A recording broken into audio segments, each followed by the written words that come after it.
Yeah, you know who it is. It's your boy Chinks. And it goes down on a Friday night. Rock's Real Discussion. Gary D. Robin. DOA. We got a lot to talk about tonight. It's going to be crazy. Get your popcorn, your drinks. Let's get ready.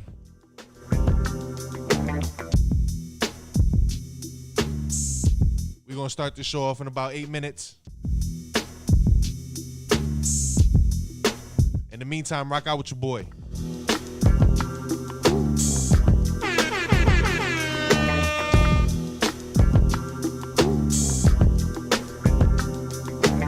It's been a long week. Unwind and tune in. Make sure you like, comment, and share.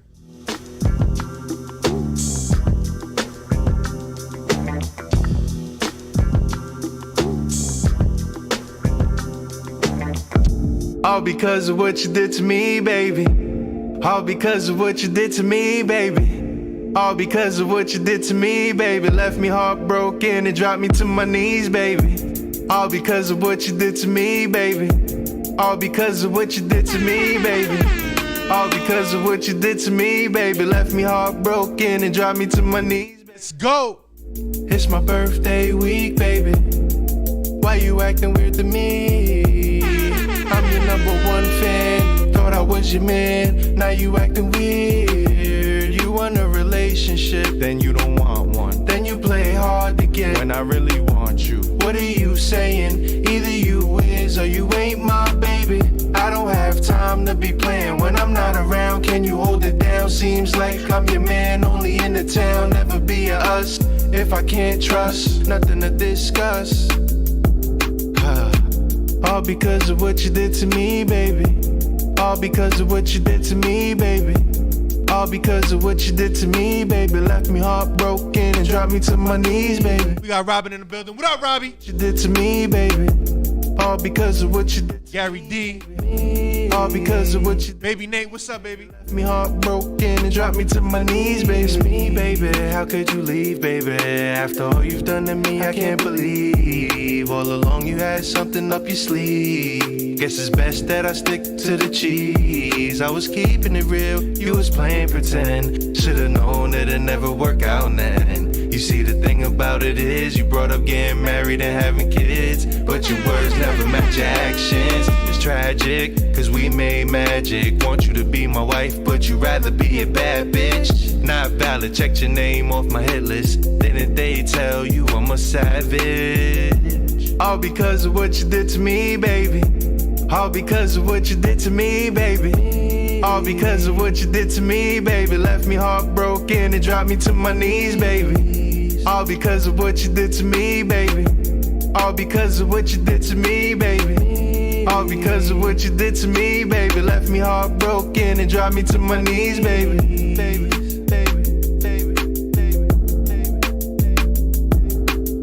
On a Friday night, you know it goes down. The Real Discussion with Rock Logic, Robin, DJ Chinks, Gary D, Rocky D, DOA, what's up? We gonna get it popping like this right here one time. MC Sticky in the building. Baba T in the building. What up, Baba T? Australia. Australia in the house. Collabo. Philippines, Europe, what's up? Like this. Let's go. Front to the back of the hood, what I said. Got a bounce on the left, do a 12 when you dance. And I put it so fat, fit the world in your pants. Collect 100 sats, got me throwing. What we doing? Clap, clap, clap, clap, clap, clap. Throw it back, back, back, back, back, back. Make it clap, clap, clap, clap, clap, clap. Throw it back, back, back, back, back, back. Front to the back, girl, you heard what I said. Got a bounce on the left, do a 12 when you dance. And I put it so fat, fit the world in your pants. Collect 100 sats, got me throwing up some bands. Make it clap, clap, clap, clap, clap, clap. Throw it back, back, back, back, back, back. Make it clap, clap, clap, clap, clap, clap. Throw it back, back, back, back, back, back. Baby, make it clap for real. One said you want pop, Molly, pop, pop, pop, Molly, real. Rich young nigga, I'm a prince like Will. I'm rubber bum, I ain't no average civilian. Got it out the mud, ain't no hand out. Pull up to like a fan out. Diamond on my neck, real shit, kinda stand out. Only for the night, little bitch, where can I hang out? Cartier for the frame, know she got a lot of brain. Make it seem like Tory Lanez, and I go and hit the stage. Small waist, big bank, gotta hope I'm shooting blanks. It don't really matter, let me finish on a pretty face. Run to the back, girl, you heard what I said. Left, do a 12 when you dance. And a booty so fat, fit the world in your pants. Collect 100 sats, got me throwing. Let's go! Clap, clap, clap, clap, clap, clap. Throw it back, back, back, back, back, back. Make it clap, clap, clap, clap, clap, clap. Throw it back, back, back, back, back, back. Front to the back, girl, you heard what I said. Gotta bounce on the left, do a 12 when you dance. And a booty so fat, fit the world in your pants. Collect 100 sats, got me throwing on some bands. Make it clap, clap, clap, clap, clap, clap. Throw it back, back, back, back. DJ Chinks in the building. We only drop exclusive on Hairball or Global Media. You know what the fuck is up. Switching through the gears, I'm the man on the mission. Vroom, vroom, vroom, that's a Lambo ignition. Two-door coupe with the roof gone missing. How it makes sense, I got 6 bitch kissing. See me in the club and I get pit in the van. Tell the way to bring me bottle, gotta end up in the trance. With that booty, gotta wobble, how you fit it in the pants. Gotta run the beat back, did you hear what I said? Front to the back, girl, you heard what I said. Gotta bounce on the left, do a 12 when you dance. And I put it so fat, fit the world in your pants. Collect 100 sats, got me throwing up some bands. Make it clap, clap, clap, clap, clap, clap. Throw it back, back, back, back, back, back. Make it clap, clap, clap, clap, clap, clap. Throw it back, back, back, back, back, back. Front to the back, girl, you heard what I said. Gotta bounce on the left, do a 12 when you dance. And I put it so fat, fit the world in your pants. Collect 100 sats, got me throwing up some bands. Make it clap, clap, clap, clap, clap, clap. Throw it back, back, back, back, back, back. Make it clap, clap, clap, clap, clap, clap. Throw it back, back, back, back, back, back. Sydney, Australia in the building. New York City in the building. Baba T, MC Sticky in the building. Boardwalk Global Media. We get it done. 1, 2, 3, over. Hip hop, hip hop, hip hop, hip hop, hip hop, Boulevard. Hip hop, hip hop, hip hop, Boulevard. Left.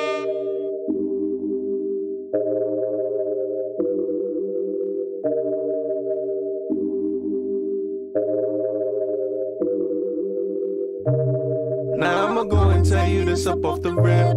I be in my zone like I gotta make it flip. I'm feeling the energy, could tell your vibe is off. But it's okay cause I'm lit, I'm hot, I'm putting on. Now I'ma go and tell you this up off the This song right here. my zone like I gotta make it flip. I'm feeling the energy, could tell your vibe is off. It should motivate you to stay focused. Let's go. And I'm putting on. Now you can't tell me I'm not lit. Every time that we alone, you just want me to hit. All that in a bag of chips, you be my honey dip. Everything I have, we gon' split. But you changing up like the weather. It's never for the better. Even when you cold, baby, I'ma be your sweater. You're my Aaliyah, so I'm writing you this letter. I'm just trying to make you see that we stronger together. Stuck on you like leather, soul ties like we tethered. Ask me what I want you for, I'ma tell you forever. We gon' do it or we not, it's not whenever. I ain't gonna chase you, I'm too busy chasing cheddar. Now I'ma go and tell you this up off the rip. I be in my zone like I gotta make it flip. I'm feeling the energy, could tell your vibe is off. But it's okay cause I'm lit up. Yeah. Now I'ma go and tell you this up off the It's your boy DJ Chinks in the building. You know it goes down on a Friday night. I'm feeling the energy, could tell About to get this show popping in about 9 minutes, y'all. You see the ticker. I'm putting on. It's going down. Get your popcorn, your wine, your liquor, your soda, your chips. When you come home, you act different. This is what Take a seat just keeping it real. I'm playing the field. and rock out with us one time. Baby, just don't lie. I'm out here on my grind, money on my mind. Yeah. Now I'ma go and tell you this up off the rip. I be in my zone like I gotta make a flip. I'm feeling the energy, can tell your vibe is off. But it's okay cause I'm lit, I'm hot, I'm putting on. Now I'ma go and tell you this up off the rip. I be in my zone like I gotta make it flip. I'm feeling the energy, can tell your vibe is off. But it's okay cause I'm lit, I'm hot, I'm putting on.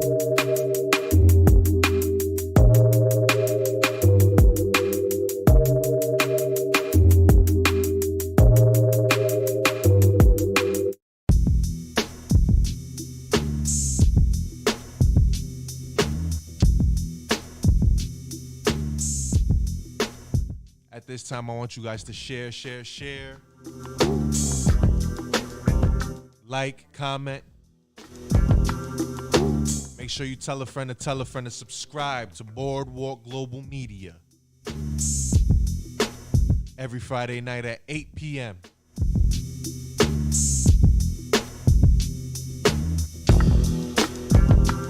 We streaming live here in BGM Studios. Everybody's in the building here with us right now. Robin got her little rum shata. So you better act proper, or she just might pop ya.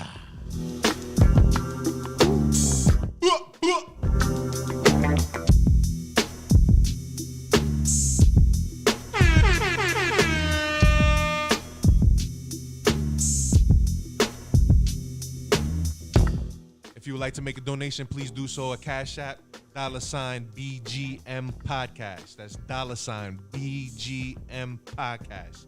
A little bit goes a long way.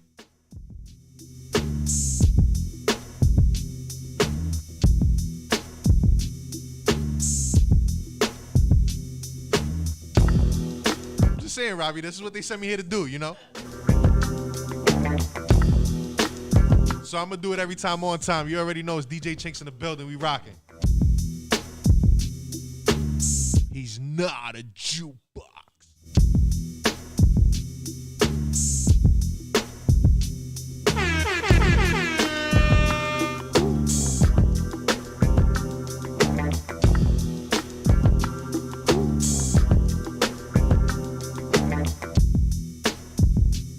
Baby Nate, what's up?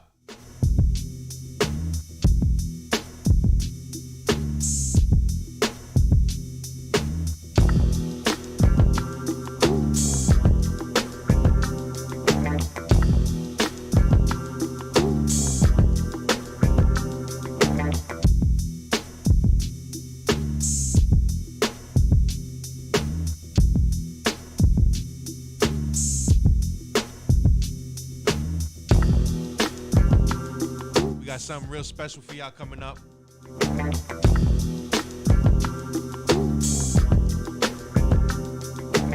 We got raffles, giveaways. We even got a new show coming. I think you guys are really gonna enjoy that. I'm just saying, we doing a lot of things over here at Boardwalk Global Media.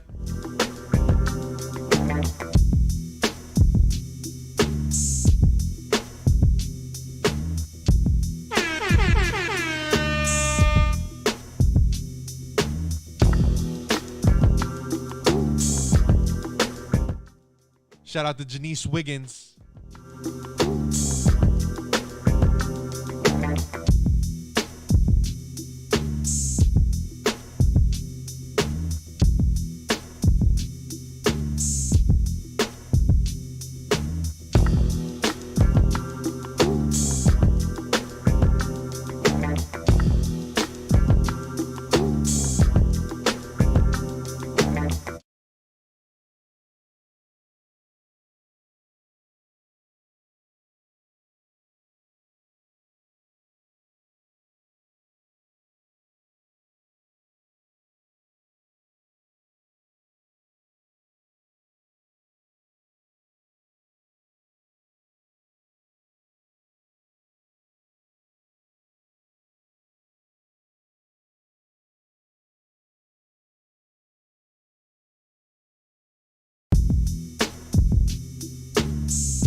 All right, y'all. I'm in the house. Me and Robbie in the house early. Because this is important. Something went down and it wasn't cool. It wasn't cool. The video was released of the Memphis situation. And we got to address that.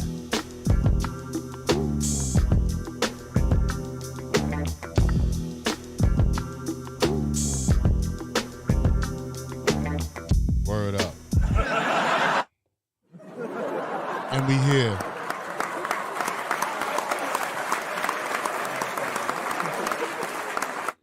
Cool. So I just saw the video of the dude in Memphis. Where you at? That's it? No, his first name is Tyree. What's his last name? Nielsen, I think. Yeah. Just look that up for me. Yeah, sure. And it was 4 or 5 black police officers that committed black on black crime. Tyree Nichols. Tyree Nichols. Say the name, put it in the chat. Right? And I was all right for the most part of the day until I saw that video. Right? Put up Ants in the house, looking at it right now, Rodney King in blackface. Even worse, right? Oh my God. I can't watch it. And they literally killed him. The paramedics killed him. The police killed him. Everybody killed him. Right? And I gotta say, and I always say this, and people think I'm a little wild when I say this, but people are inherently stupid. Out of the 5 or 6 people that were there, or 8 people was there, no one had the conscious of mind to go, what we're doing is wrong. Mm-hmm. Stop that. Mm-hmm. That's right. Just stop it. What are you doing? And if any one person would have done that, then they would have snapped out of it, right? Because mob mentality is real. When you get a mob mentality, a gang mentality, when something's happening, everyone just does it at the same time, right? It's like your mom used to say, you know, if your friend goes to jump off the bridge, you're gonna follow him. The idea is most of the mob is doing it. Yeah, you fucking jump too, because the mob did it. Jumping off the bridge behind your friend and taking a life, same shit. So let me ask you, am I on? Yeah, you are. So let me ask you, from what you've seen, could you describe what you've seen just for people who hadn't seen it? I saw the cops running with their body cams on. I saw him pleading for his life. I saw them say, we're gonna put the fucking cuffs on you and all of that stuff. And I saw those things. I didn't see what the paramedics did. Oh, okay. Right? Because I was watching it, and I was upstairs in Luna, and I was watching the video upstairs. So certain parts they're not actually playing all the way through. And what they played was enough. Well, I read, because I didn't watch the video, but I read that there's an overhead cam that are not dependent on the body cams of the police that saw the whole thing. Right. So there's another version out there. There's another version they can see. And the crazy thing is, you're a fucking police officer. You're wearing a body cam. You put the body cam on yourself.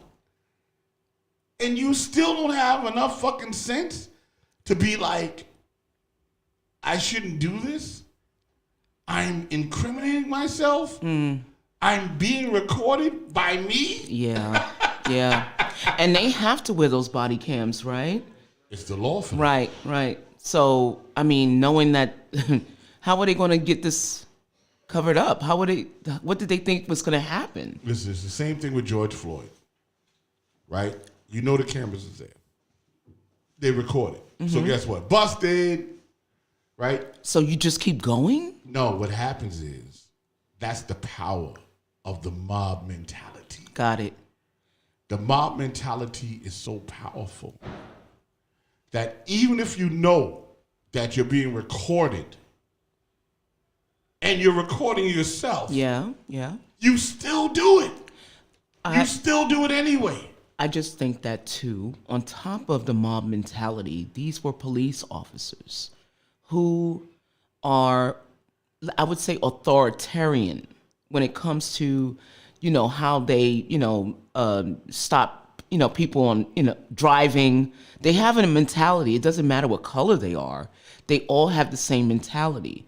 I'm just wondering why people who back the blue are not backing these officers. I knew something was bad when they arrested all of them without any footage. Normally, it would go through the process. No. They saw the footage. No, I get it. Else no, released to the public. Yeah, no. Listen. They saw the footage. And then? And when we got to arrest you, motherfuckers. Yeah. You bugged out. Right. They saw the footage that night. Right. Right? I need your body cam right now. They didn't walk into the police precinct and they were like, give it to me in a month. Right. They were like, we need the footage. Let's see what's going on. Yeah. And after the footage, they didn't tell the public what happened. Right. But once they saw the footage, they're like, shit, motherfuckers, you bugged out. Oh, man.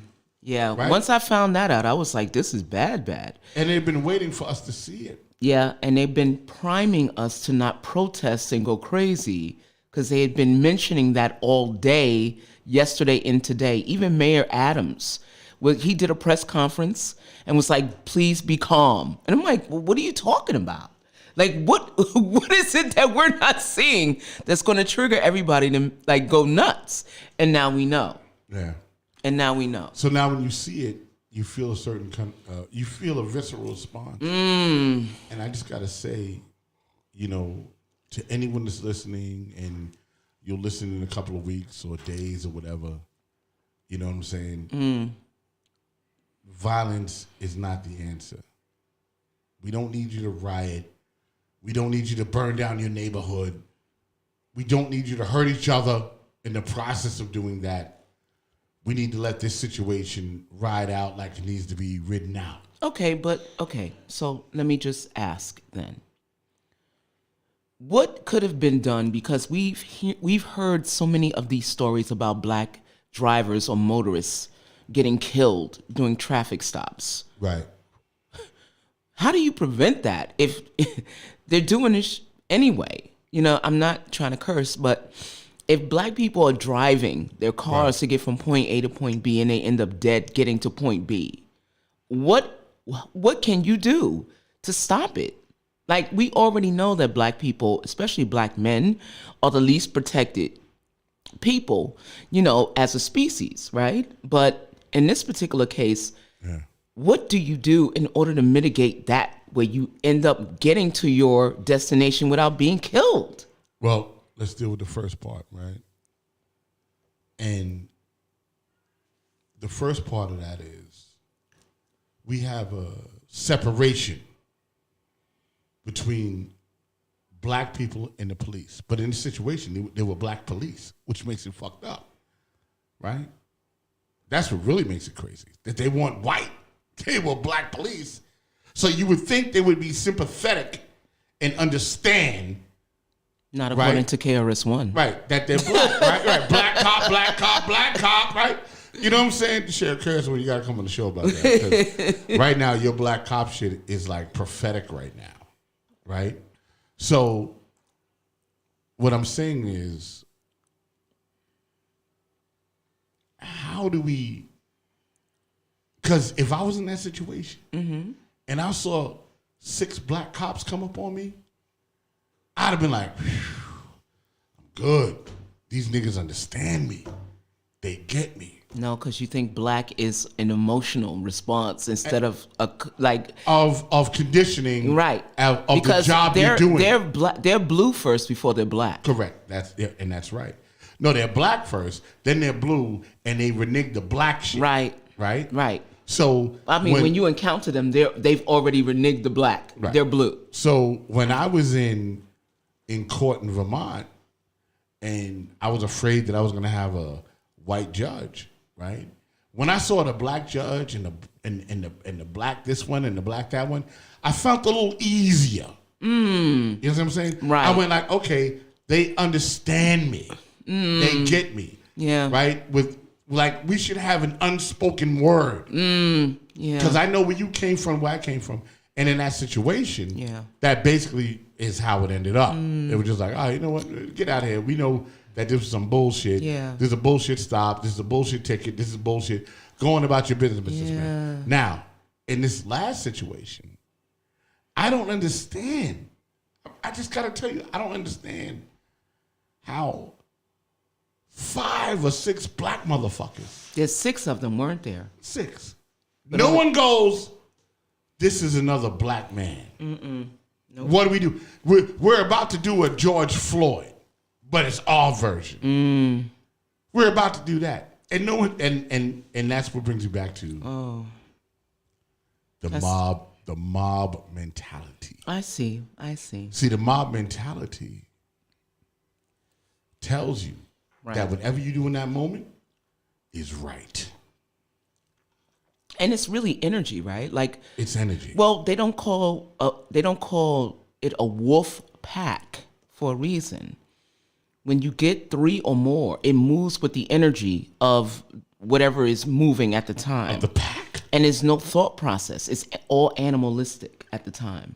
So I believe I didn't see the video. I don't think I can do it. No, you can't watch it. It's bad. But I that mentality of a wolf pack comes to mind.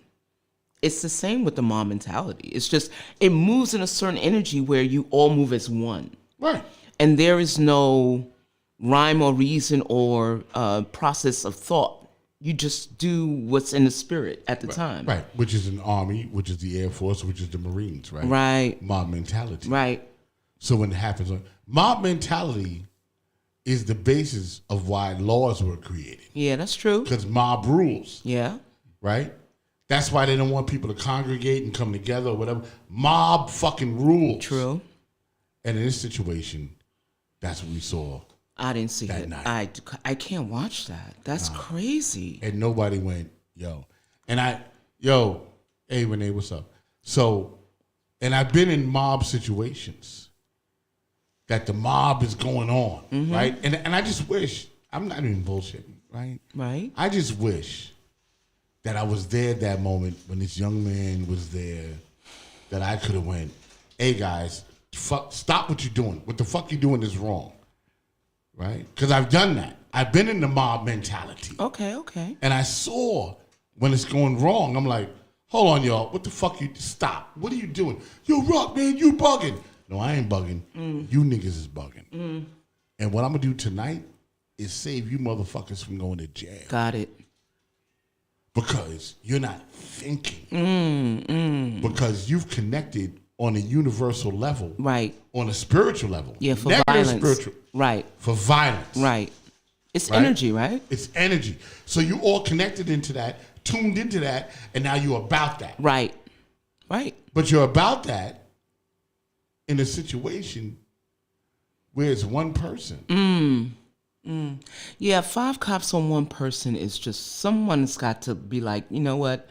Just arrest a dude and just take him to the precinct. Like, what's Right. happening here? What the fuck we doing? Right. You understand what I'm saying? Right. Like, this is just outrageous. It's sad. I feel bad for the mom who had to watch that video, you know. Yes. And not only that, but, you know, it brings a sense of helplessness, right? Right. Because you get in your car, you're on your way somewhere, you don't commit no crimes, you're just driving.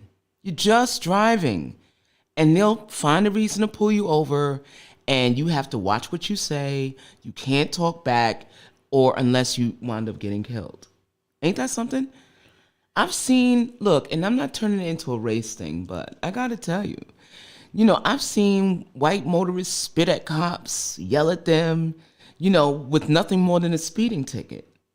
But I think that the approach that cops have toward people of color, in particular black men, are hostile, and they've always been that way, and it makes me scared for all of the black men that I love, you know, because I mean they could just pull you over, and you just never know when if you're gonna make it through the night. You just don't know. No, you don't. And you can comply, and they can find any reason to get mad at you. To get mad and then bug out, right? And do some crazy shit, right? If you don't answer a question the way they want you to, you don't move when they tell you to the right way. And then they bug out. Right. And so, go into it. Right. So you just don't know.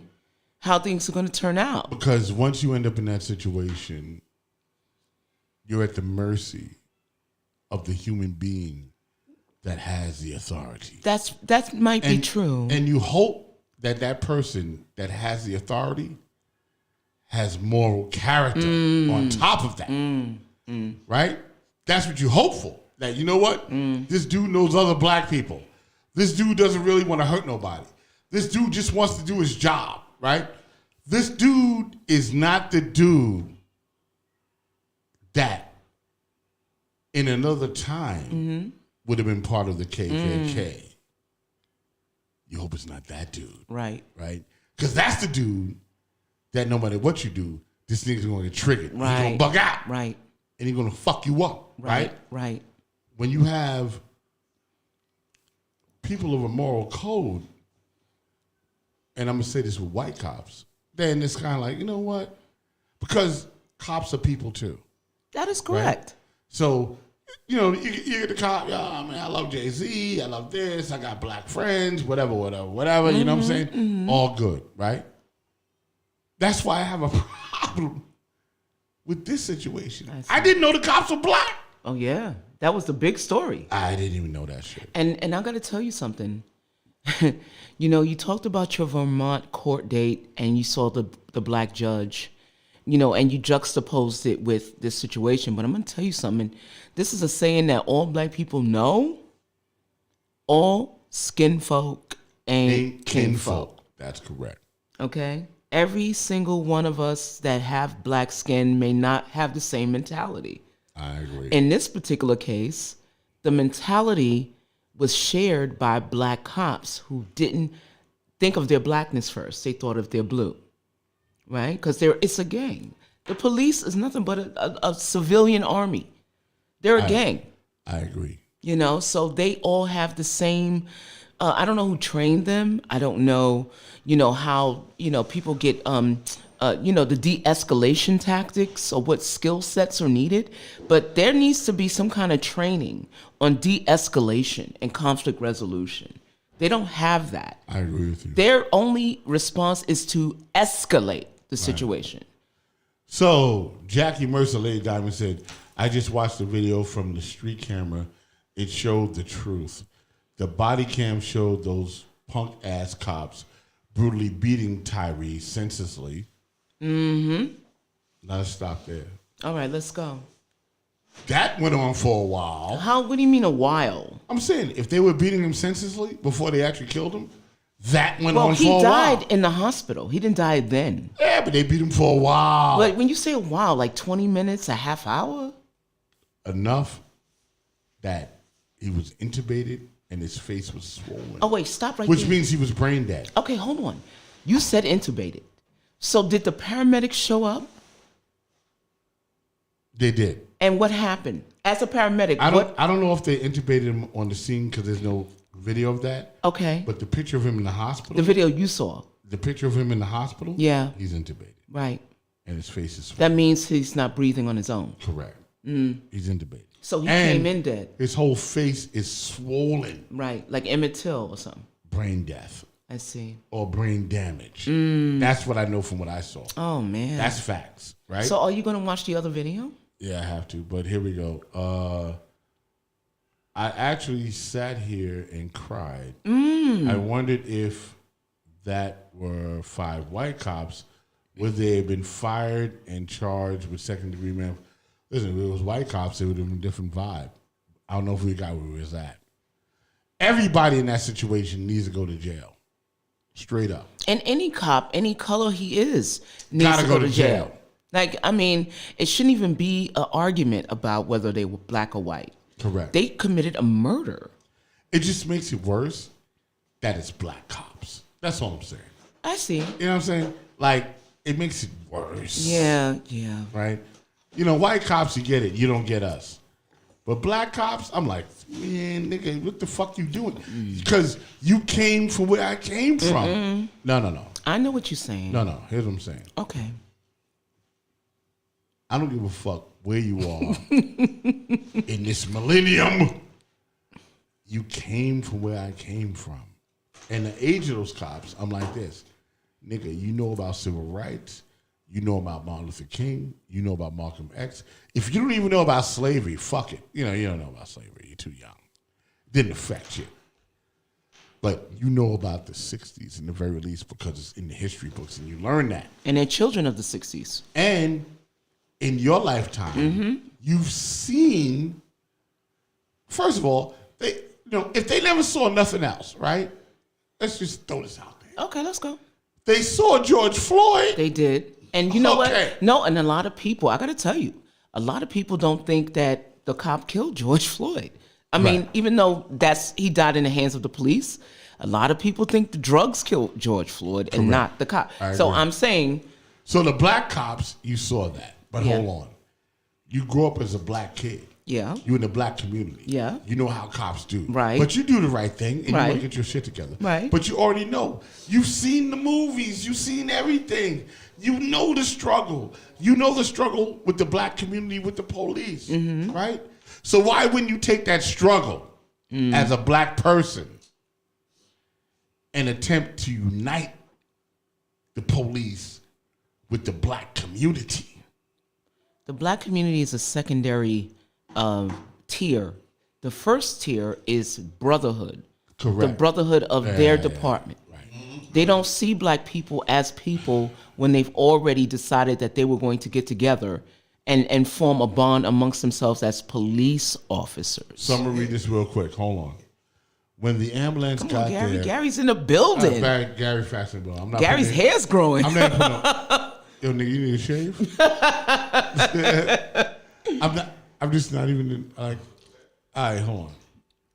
When the ambulance got there, and for about 15 minutes, they didn't do a damn thing. No one helped him at all. So everybody was down with the kill. The cops were pepper spraying each other, then got mad. How they pepper spray each other? They was bugging, man. Mentality. Right? Mob mentality is funny. What the hell you No, it's like a pepper spray party. What the hell? Like you pepper spray me, I'm gonna pepper spray you. All right, and then the cops were pepper spraying each other. What? Then got mad with Tyree and kicked him on the head more. So wait a minute. So they took out their anger about being pepper sprayed By each other. on him. Yeah. That's even worse. That's even worse. This So you is know what I'm saying. wait, with incompetence, right? On a like a grand scale. First of all, if you have pepper spray, you should be able to learn how to use that shit like you use your gun. You aiming, you firing something, whether it be then- bullets or And then shoot. right. But you pepper spray each other and then take it out on a guy? Yeah, that's what happened. This is absolutely ridiculous. So, okay, so this is some nigga shit. I ain't gonna lie. I gotta say it. This is some nigga shit. For real. Come on. Think about what just happened here. You got mad at me for pepper spraying me. I pepper spray you, and then we look at this nigga on the ground and decide we gonna get him. That's some nigga shit. It's not even funny. It's mob mentality. So they all pepper sprayed up and decide that because of the pepper spray, It's this nigga's fault. and he gotta go. Oh my God, this is some nigga shit on a whole nother level. Now we gotta turn it into something else. This is something else now. Because No wonder Ron DeSantis wants to ban African American studies. Oh my God. Oh my God. This is how bad it is. No, this And world this is how is sick. sad it No, is. this is a sick world.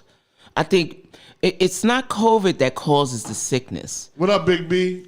Now we got a whole nother type of world that we woke up to after the pandemic, where we live in a really sick society right now. I mean, we talk about moral character.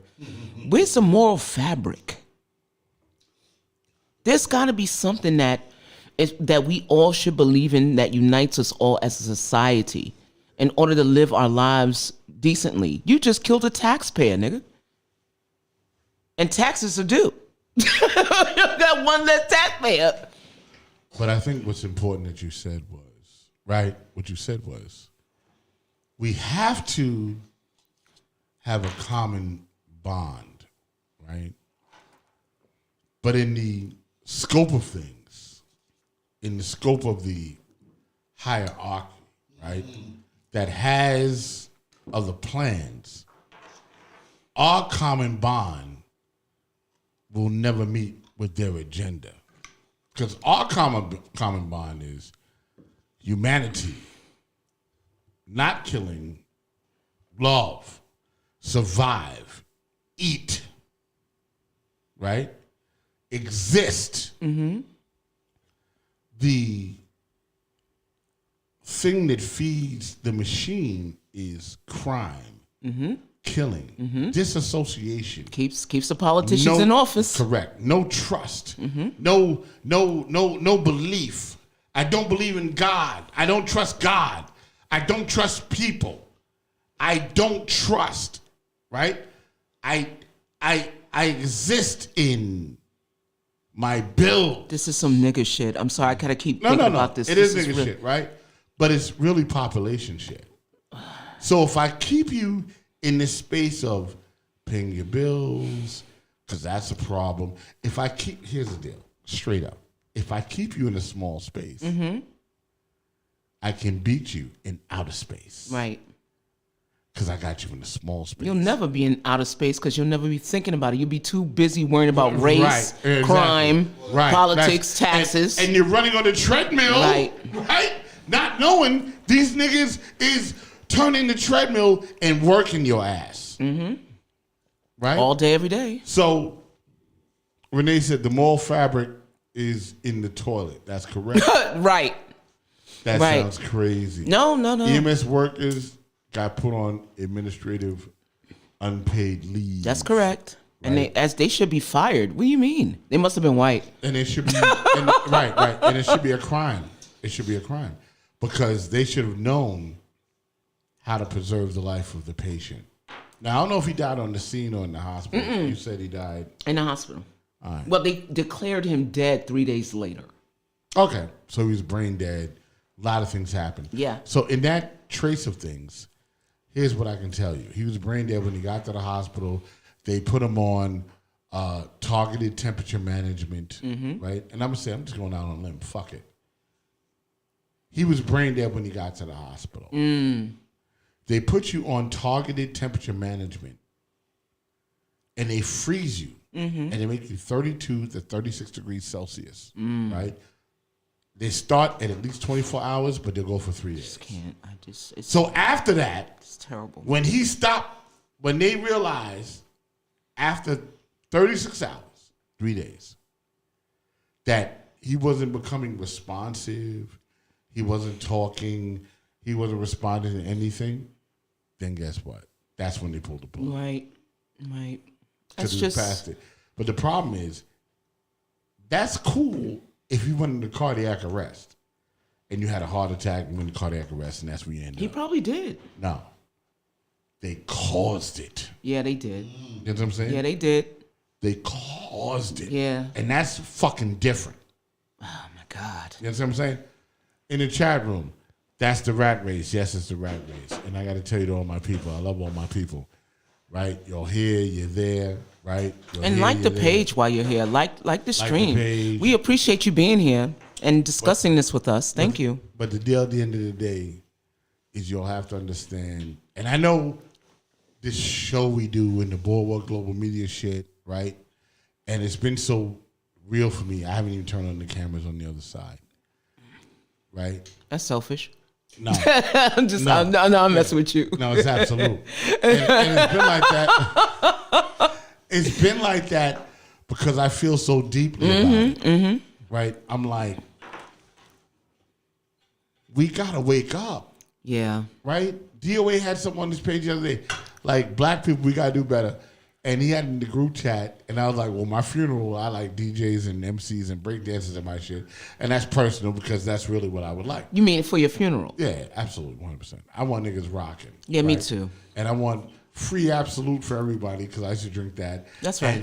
And Elijah Craig and cigars for everyone. Yeah, right? yeah. Don't fuck around. That's Just right. 'cause I'm dead. Go out. Yeah, go out. You're not dead. That's right. Go out and remember you the way you would live. Correct. But in this situation, This is crazy. and what our problem is, we don't value human life. We don't. We don't. We're just digits. We're just digits. When I do CPR, we don't value human life. When I talk about it, we don't value human life. We don't value human life. So in our individual lives, right? Here's the deal. In our individual lives, and if we get involved in some shit, we don't value human life. That's white, that's black, that's whatever. We don't value human life. How the fuck can you not value human life? That Epstein shit, what's that nigga's name? Who, Jeffrey? Yeah. You don't value human life. Okay, but hold No. on. All right. There's a moral problem. Okay. You don't value human life. Go off. Let's go. Right? Right. You're not looking and going, this is a 12-year-old girl or a 15-year-old girl and I shouldn't be doing this. Right. You're going, these are my desires. Right. Mob mentality, because he had a mob. Mm-hmm. A rich mob, by the way. Yeah, that's right. Mob mentality, yo niggas, I got this unlocked. We can just do this shit. Right. That's mob mentality. Okay. You don't value human life. Okay. Let me know when you're done. Floyd Okay. didn't value human life. Right. They didn't value human life. Right. We wouldn't even be having this conversation if people looked at each other in the face Yeah. and simply valued human life. Got it. Now, from slavery, we know we wasn't valued as life at all, as human beings at all. And that's part of the problem of the fabric of the country. Right. So when you look at other countries, right, and I want to say this, the motherfucking roosters come home to roost. Chickens have come home to roost. That's the one, Malcolm X. There you go. I'm like, the roosters came home to roost. But let's look at it. You got the mass shootings now. Oh yeah, That's the crazy. roosters. The chickens coming home to roost, Yo, right? even the Asians. Right. And then they just, so, What the heck? like, and I'm on that shit because what we're talking about really is the value of human life. Yeah. That people are, I don't know if it's 2020, I don't know what the fuck it is, but here's what I do know. All right, let's go. That why would you walk into a party and this was an Asian dude that did it, Yeah. and shoot other Asians, whether they're gay or straight or whatever it was, whatever your agenda was, and just go, I can't have a conversation with these people. I'm going to kill them. I can't reason with these people. I'm going to kill them. I can't talk to these people. I'm going to kill them. I'm going to kill them. That was your visceral response. Right? He thought about it for a while too. Absolutely. So now you go down the line and you see things happening. And you look at the violence in America. Right. And I got to tell you, this shit is homegrown. Oh yeah, absolutely. Go ahead. Because Keep going. When you look at other countries, Right. they're not doing that. There's a moral thing. There's a whatever thing. There's a Right. spiritual thing. I don't know what the fuck it is. But when you look at the statistics on the killings over the last year, the mass shootings of our children, Right. right? Let's talk about the devalue of that, right? Okay, let's All go. right, you don't value life. All right. Come on. Preach it. But you walk into a school and you will kill children. Right. Because you're mad at your mom. Because whatever, right? I'm mad at my mom. I'm going to shoot up the classroom. I'm gonna shoot her first, and then I'm gonna go to the school. Right. Like, what the fuck is that? Right. The value of who you... All right, here's what I'm saying.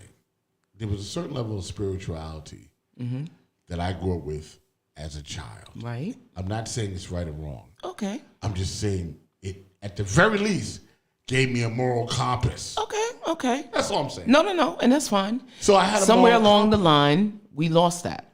We lost the moral compass. Okay.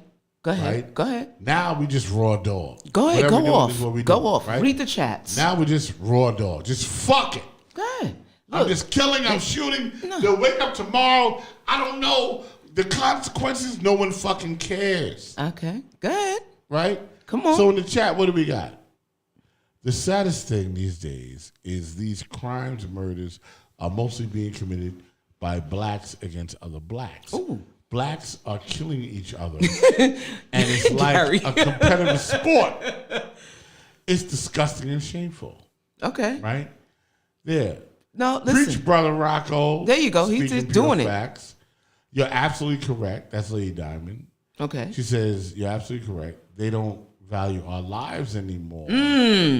Okay. Right? Let's go. And the deal is this. Uh-oh. So no, because because all you gotta do is look at it, and you know, right? Whenever I get pulled over now, all right. When I got pulled over in the '80s, it was like, fuck the ticket, I'm out. I get pulled over now, I'm like going, am I gonna make it home? Mm-hmm. Are these niggas gonna trip on me? Right. What are they gonna do to me? Right. What's gonna happen? Right. So the moral compass is off course. Got it. And why is that? Because, number one, we don't, the one thing that focused the moral compass north was religion all day. Mm-hmm. That's what did it. That's what made you go, thou shalt not kill. I don't need to kill this nigga, but, and I'm not saying everybody goes left. But you had a moral compass about that, right? There was something that made you go, this would be wrong, right? Video games condition you to kill. Okay. Okay. Right? Because when you kill in the video game, they get up. All right, but... That's why you got a 6-year-old that shot his teacher. Okay, well, hold on. Let me just interject for a Go second. ahead. And then you go off and No, then I'm with you. and then I want to I know, send I it gotta to give it Gary. to Gary because I've been So on. when we were, but hold on though, when we were No, I'm kids, sorry. before the video games, when we were kids, we had G.I. Joe, we had a lot of Army, and we had westerns, we had fake guns. That's right. You know what I'm saying? It's not even about the video games because that I guess nowadays we look at the programming, right? And all of it is programming. We've been taught cops and robbers, Indians and chiefs, and cowboys. The whole game is not about valuing life. Correct. The whole game is about who's against who. And I agree with that. Hold on. Go ahead. And I want to break it down because you mentioned something. You said, what is the difference between us and other countries? Other countries are nationalists. They believe that their body politic is their people. We thrive on division. That's what keeps us distracted so that we can keep working. You notice that every other country has better working conditions, right? They have a certain national pride that they all embrace. I just want to say something. I'm not interjecting. I just want because I just want you to remind me. I don't care who does it, but I want to talk about EKGs in Switzerland. Oh, cool. All right, go. No, I'm gonna end with this. Now rock with it. I think that in America, and the only reason why we fail as a nation, and when you look back on like this time in our history, when we fail as a country, it's because of the division. And why is there division? Because there's so much racial and social political strife that keeps people confused, keeps people buying the products, keeps people vaccinated, taking these, drinking, and even the food in Europe is better. You know what I'm saying? That's true. We live in a society where it doesn't matter how you live. Even if you get shot, you could kill yourself by drinking orange juice every day because they sell it to you and they know it's bad for you. All right? So if you want to go full circle on what is wrong with this country and even with the killings of black people, it's not even just black people. They see us as digits. They see us as a mark on a board.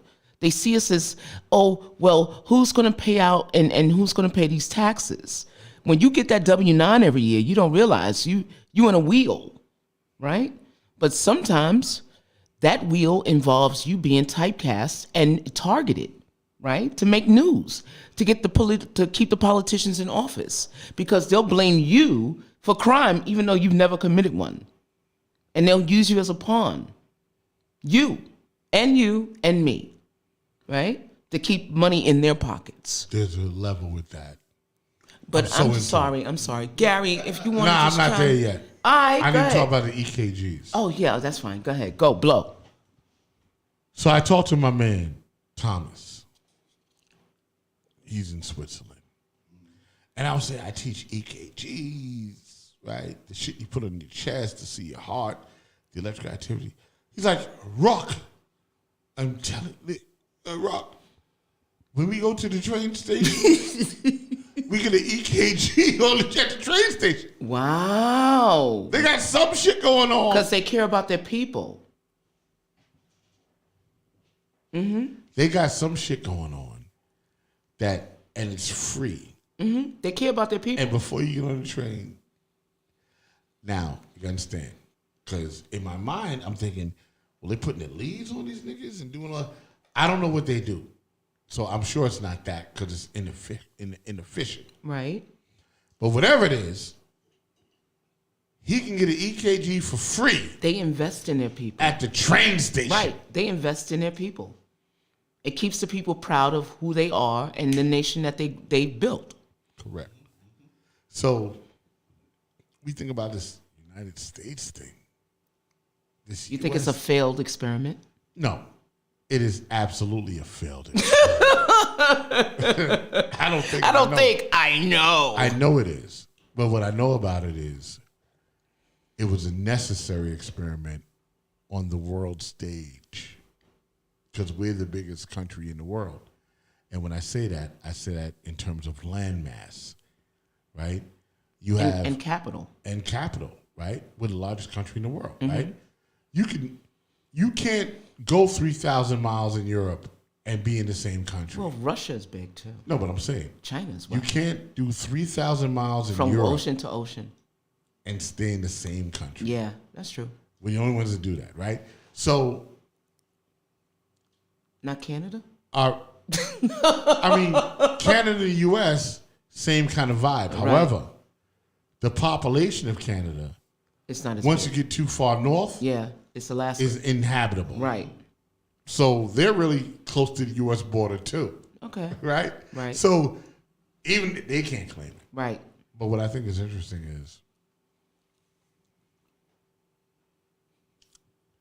we were necessary.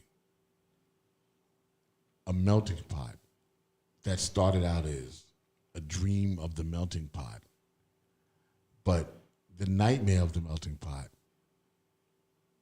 was the division of the melting pot, which made it happen. Right. Other countries are not divided. Well, they turned everybody into crabs. Correct. So we were a necessary experiment. It wasn't failed. It was designed. Okay. It was created. It was designed. It's an evolved experiment, right? You have to think about it. Everything does that, right? It's an evolved experience. Because you need multiple people from multiple places to create that situation. That's correct. But when you go to Switzerland, not really like that. And they're more homogeneous over there, right? Right. You go to China, it's Chinese people. You go to Thailand, Thai people. Yeah. Vietnamese people, right? Africa people. U.S., everybody. Got it. So look at that experiment. Yeah. Now you got different people from different cultures creating different vibes. Well, but this is great though, right? Because if I'm at the top of the pyramid and I'm going, oh, look at this shit. Right. I got this, right. this. And then let me create a political system. And I'm with Democrats and Republicans, independent. And I'm going to put all that shit in there. Got it. Okay. To divide you motherfuckers, right? From seeing what I'm actually doing to you and what they're actually doing to us, right? With this new AI thing and all that, our generation, we'll look at it, we'll fuck with it, but we not going to be about it. Right. Not going to take it all in. Right. The generation behind us, they will. Right. It's the same way our parents didn't really take in the Social Security number because it was introduced in their generation. Right. It became a permanent fix, though. Right. In our lifetime. You understand what I'm saying? That's when it became a permanent fix. The zip code wasn't even invented till 1965. But in our lifetime, it's a permanent fix. Right, because we were born into it. Because we were born into it.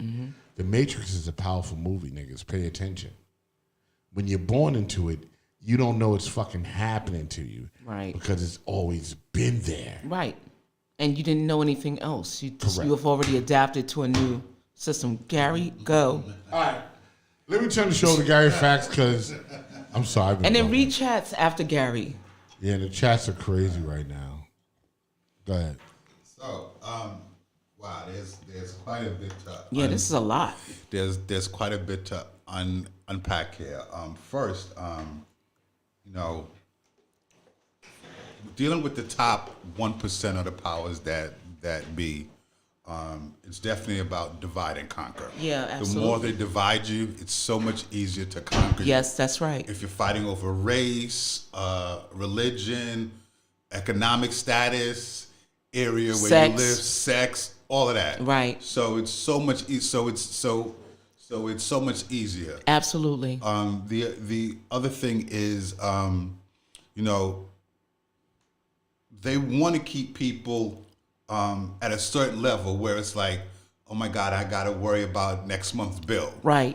Right? Because if you worry trying to stay alive, Right. or trying to, you know, take care of your family, Right. you can't think about the bigger picture. Right. That's right. You can't move above your You station. can't, exactly. So they want that. Of course. Like, so they don't want people that are that are critical thinkers. They don't want people that want to truly advance. Yes, of course. Right. Right. The plan Right. is to keep people at a certain level. You're right. You're 100% right. And this, you know, this didn't happen by accident, right? So, I want to also say I think that with the killings in this day and age, so I think as how Robin touched on, when we were growing up, we had cops and robbers, Yeah. Cowboys and Indians. We had the toy guns, Right. I don't even think those guns had bullets. Yeah. Now we have video games. Right. When we had Atari was like a stick figure. Till they had the little gun thing. You Right, duck right. shoot, whatever but they're still, called. But now, Yeah. have you seen the latest Grand Theft Auto? No, I have not, and I do not want to. Like, so what we've evolved to where these kids are desensitized because now they're murdering people in video games. Right. That's looking like Right. That's them. They're looking like real people. Right. So it's no different than the training that soldiers get That's in the true. military. That's true. They do the same type of simulation. So I think it all when you tie it all together, Gary, you have to know, and as we all do, but we won't touch on it because we've all been programmed, right? Whether it is how you play video games or simulate, you know, killing, you know, fake creatures, or, you know, you watch what's his name growing up? What's John Wayne movies? Yeah. Right? Because it was us against them, the Indians yeah, versus. yeah. I never thought about them being like people of color, but it was really the white man versus right. And we all adopted that type of mentality because they pushed it in our faces that we are, well, not us as people of color, but them, whoever they are the enemy, and they live amongst us, and that is the problem. We share a land mass in America where it's them versus us, and we're just sharing a space until someone is gone. And in particular with the cops and how they, you know, approach black people now, or have been approaching black people from the beginning, is still the same. So it's always been. It's all about them versus us. And guess who gets all the money? The politicians. Of course. They use us and they say, look at what we need. They give police departments budgets for the military. And all of our infrastructure is crumbling, right? And yet they're still able to get away with killing us. But they're not. See, one of the problems is, and I remember when Cuomo was in office, and he's like, he wanted to sit down with the. What is it? It's gone, whatever it is. Okay. Ron Chata, yeah.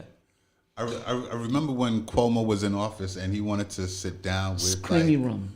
with like the heads of the police and stuff like that. Yeah. You know, it's the unions, the police unions, that like really control everything. Mm-hmm. Right? Nobody has yet to say, like, no governor, no president's like, okay, let's really get to the heart of the problem, because all this killing shit that go on that the police do, is the unions that pay for the attorneys and fees and all of that shit, and have them get off. True, and I think too, people kind of use the defund the police as some kind of political, rallying cry, like for the leftists, right? But what I believe that meant to me politically was, why are you giving tanks and military style weapons to the police departments? And I was telling Rock before you came here that the police are not being trained to de-escalate. No. Their job is to escalate. And what happens is they're getting these budgets for really, they're trained. If you're getting tanks and military style weapons, who you using that shit on? You're using it on the civilians. Mm-hmm.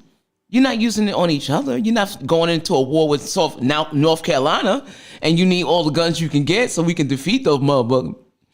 You're using it on the people. And who are the people? The people are the ones that they pay taxes. They convince their politicians, I pay taxes and I don't want crime. Who commits crime? Black people, right? This is a sociology experiment. And if they say, well, if black people statistically create more crime or cause more crime, we need to use these tactics against them. So you can be a tax-paying citizen, but your training, right, and the money that's going towards your training are not geared to keep you alive. You are the enemy. You are the Indian. If it's a cop, you are the robber, and they don't even need to know if you committed a crime. You just are. You fit the profile. Well, listen. I mean, look, we could go back. I just want to say, in its simplest form, right? Right, and just being simple. Okay. Right? If I'm born today and you're born today, yes, what's the difference? We both share the same reality. So we're born today. Right. Right. After that, the reality that's created is society. That's correct. And this is the fucking problem. I can't be a racist unless you program me to be a racist.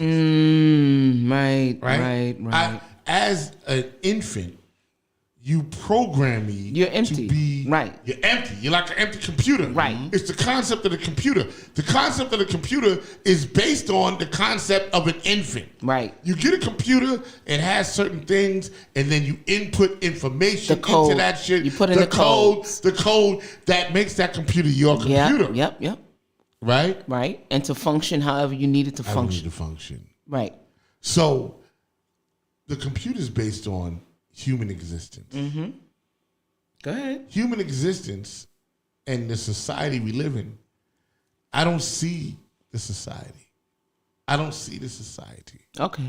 I see the humanity. Okay. I see that there's you and there's me. Okay. I don't give a fuck about the social shit. I don't give a fuck about social media. I don't give a fuck about taxes. I don't give a fuck about the government.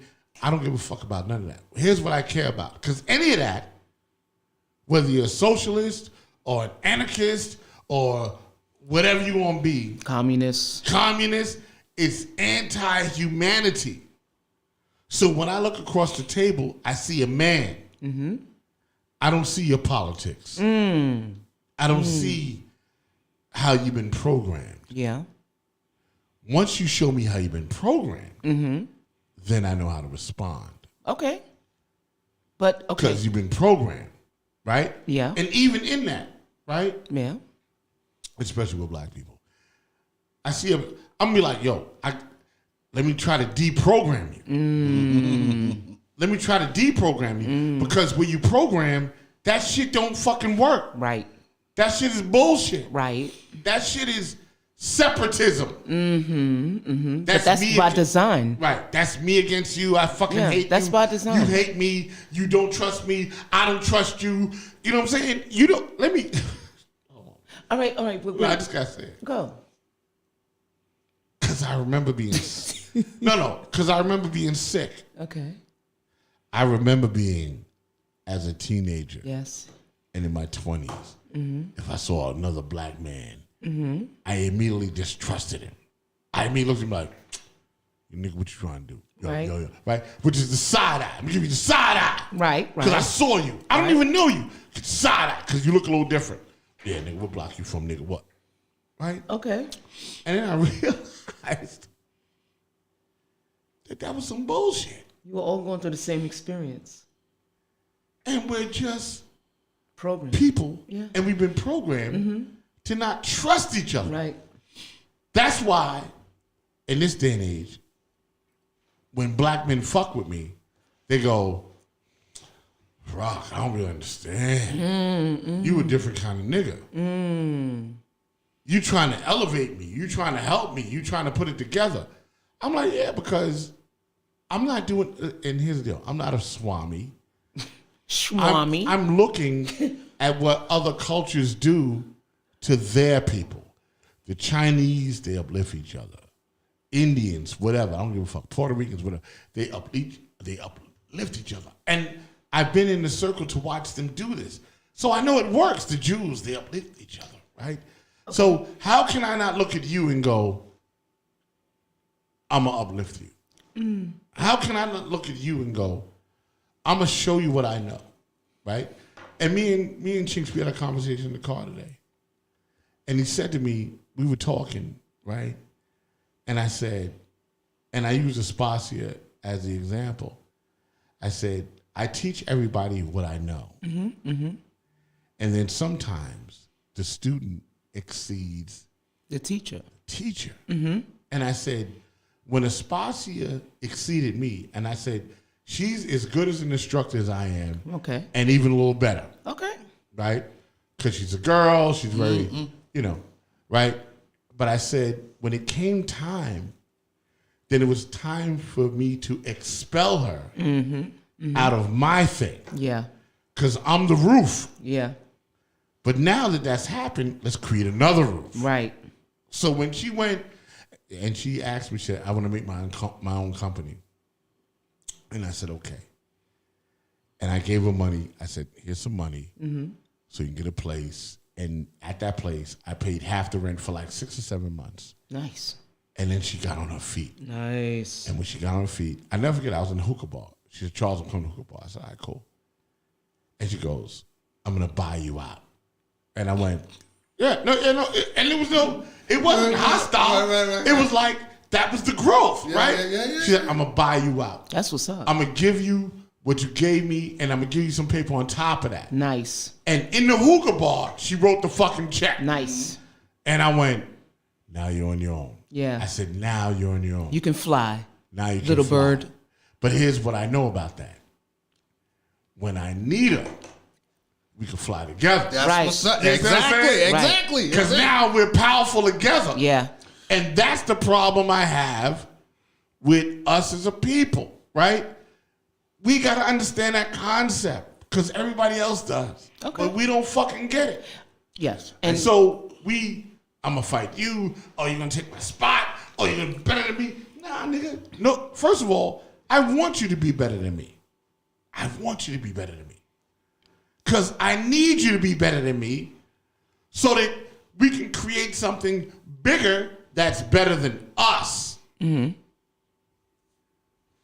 whaler can't slay a whale. That's true. I need 10 niggas that know how to slay a whale. Right. And those whales in the CPR business are the hospitals. Those whales are the corporations. Those whales are, I'm one person. I can only do so many classes. Right. But if you're a company and I'm a company and you're a company. Consolidate your forces. Correct. Now we can fucking get the whale. Right. And then recruit on the way into getting other companies built, and then you can defeat the whale. Go ahead, Gary. So, I'm sorry. No. So, just quickly with the. When we're dealing with the cops, we all know there's the blue wall of silence. Right.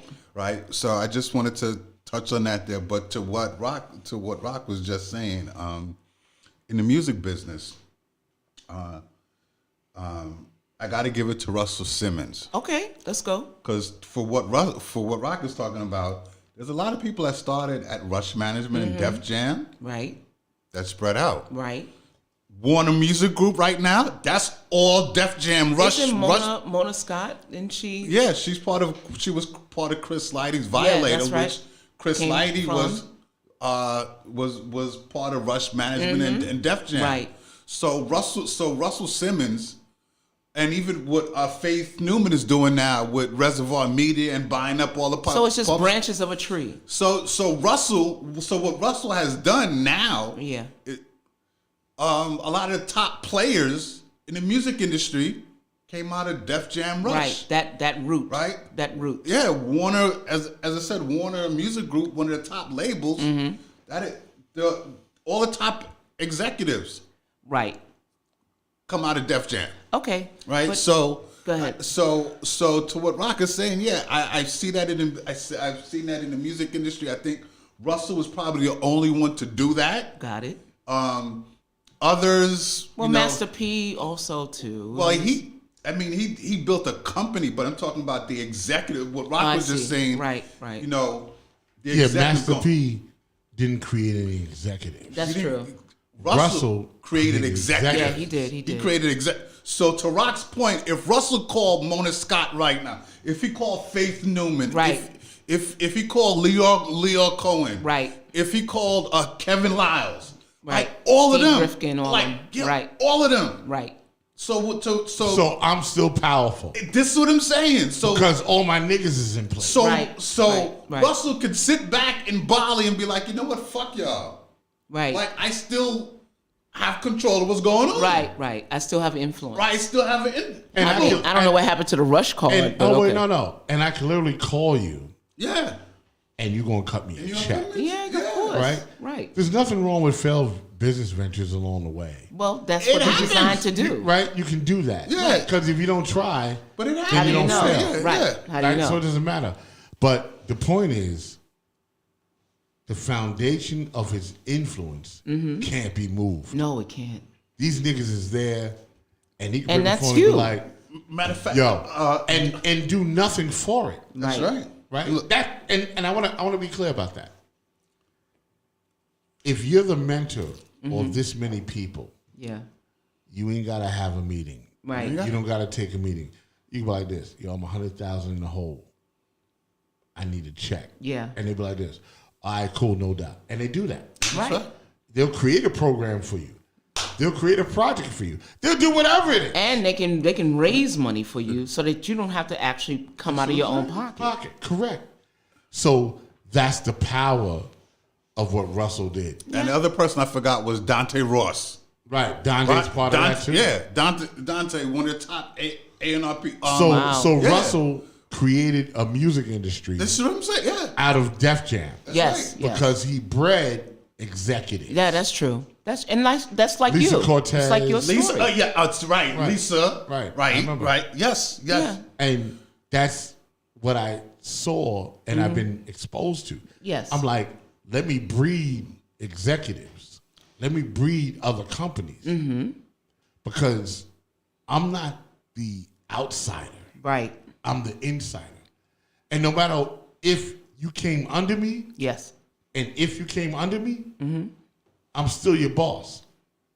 Just not Right? in, yeah. But you're the boss of your own company. Right. But when I make that call and I go, yo, listen, this is what I got going on. We're going to make a move on this shit. I need all 6 of you to get down with me and we're going to make fucking millions of dollars. Guess what? They're not going, let me think about Rock's talking about. No, Right. like this. All right, There'd Rock, be no that's doubt. how we moving? Yeah. There's no doubt. There's no doubt. There's no doubt. And that's the part. But that's how a positive mob mentality works. Correct. Right. Right? So But we that's how it's talk- supposed to be. Because right. I want that mob mentality. I'm Right. like, niggas, let's go get this That's money. a positive. That's the opposite of what we saw on the video. Let's just do that. Lior, like, so I remember when Lior, Because I know, I've been there, I know. I remember when Lior wasn't even at Def. So Russell put Lior on, right? Right. Now look at Lior. First of all, Leo stepped on Russell's couch. All right, cool. Exactly. All right, I'm just saying. Where was that? Right. I understand. I know, but Gary was there. so. So my point is, one of the, I guess they call him the most powerful Jew in hip hop, but Lior, look at, he's over at Google now, right? Mm-hmm. So again, to what Russell has done, that whole mob mentality where he got people all over the place at the top, in the top. So is quarter. Leo more powerful than Rick Rubin? No. And yes. It's different. Yeah. Leo has gone into the internet. First of all, Leo is YouTube. Right? That is correct. Yeah. All right, cool. But however, the foundation of Rick Rubin is why Leo is Leo. That's Right. right. That's right. That's absolutely right. Right. Rick made all them beats, all that publishing, all that. So the answer to your question is there'd be no Leo without Rick Rubin. Got it. That's just the answer. Okay. That's right. And Rick is wealthy unto himself, and he has the crazy beard, and he lives somewhere, and he doesn't give a fuck because he don't need no money. Yeah. Right. And Leo is still in the game. Right. He's corporate. He's doing this thing, and he don't need no money. You imagine being rich, so rich, not even in money. Like, you don't need money, right? Like, you don't need money. You're so rich. I mean, as far as like people and resources, they'll give you. Like the Dalai Lama. He Right. could travel anywhere in the world, right, they'll yeah. pay for it. Yeah. He don't need to have money in order to be successful. I mean, is that the ideal in life? No, the idea in life is to, yes. You know what I'm saying? Like, but we'll never be the Dalai Lama unless we create a philosophy. Well, Rick Rubin's the same, right? But Rick has become that through really, He's a guru, no? he's a guru because all of those artists, at the very least, at Def Jam from, I'll say, 95 back to the inception, Yeah. he owns a piece of that. Of course. And Of that course. is a major piece Yeah. of very Yeah. historic albums Right. that he also produced Yes, of course. and did, LL, all that shit. Right? Rock the bell. Yeah. I mean, Reuben, Rick the Beastie Boys is Rick Rubin. I mean, we just keep going on and on. Right, And on. right. Yeah. Run Right. DMC. Right. Like, he's a part of that. Yeah. Curtis right? Blow. He's a part of all of that shit. Right. Right. So, that's his power. But the deal is this: the mob mentality, if you use it in a positive way, yeah. That's what I'm saying. can That's all I'm saying. can benefit you. I agree. Right. I totally agree. Renee has her company. What is that company? Royal Hustler. Royal Yeah. Hustle. Right. Yeah. And she's associated with Boardwalk Global. Yeah. That's correct. You got Claudia over there, right? Yep. And she's doing her thing, but Yep. associated with Boardwalk That's Global correct. Media. That's correct. And then, you have Maria Davis. Maria Davis and all that, right? We're our own mob. Yeah, Right. exactly. But we just haven't got the mentality that we're cohesive. Come on now. Okay, now. And at the end of the day, he's spilling tea no, let's just tell the truth, right? We're our own mob, but at the end of the day, it's my fault because I haven't been the leader to dictate the policy. Okay. To say, Listen, if you niggas, got a garden, you got to water it. right, for 100%. And if I'm not dictating the policy, then everyone feels like they're their own thing. Right. So I recognize the failure in that. Right. Okay. I had to go, okay, what are the pluses and minuses in Boardwalk Global Media? Okay. And the major minus is, as we created this experiment that we're doing, that I thought the experiment could move on its own without direction, and I was wrong. It all needs direction. It all needs somebody to go, nah, this is what we doing. This is how we moving. And I need all us to move like that as one fist. Certain aspects of it have done that. Mm-hmm. Other aspects of that have not done that. Right. And if you can't unite all, then what's the point? Exactly. So my goal this year is really to unite everybody and create policy and say, this is how we're moving. This is our mob mentality, right? Mob mentality is dictated from one motherfucker that infects everybody else. It's what they call a drop-down theory, right? That's Right. corporate. The first person that throws the brick and goes, shit is on, blah, and everyone goes, yeah! You know what? I gotta throw the brick. That's a top-down. That's And a you have to have, top-down. well, first you have to have a top-down and a bottom-up too. Mm-hmm. So one can't exist without the other. Correct. So you got to direct down, but the people on the bottom have to also direct up Yeah. because they have to have goals. Correct. Overall goals that fit every aspect of the business from your leadership. Right. And the top down has to dictate the goals. Right. And that's you. So that's why I'm like, you know, And that's you. It was a little different. Look, hey, listen. The mob mentality is necessary. Okay.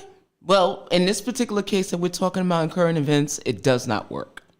No. But You're talking about bad mob mentality. Yeah, well, it's still It mob did mentality. work. It ultimately did not. No. Because they're together, but now they're together and they're getting their asses raped in jail. So it worked badly. It worked back. It was still a mob mentality. Yeah. It just didn't. It worked. But see, the Because thing is, the goal that they wanted to achieve, they did it. no, here's the problem. The top down is the chief. The chief doesn't want to lose 5 officers to this type of, he wants his numbers to look good for his precinct. But with this particular incident, they have tainted his department forever. He got to get out. He's going to lose his job. Yeah, he will. You know what I'm saying? Because he did not train his officers on the bottom level to make his department look good. He looks bad as a leader. Absolutely. So, of course. yeah, that mob mentality works when it's bottom up too.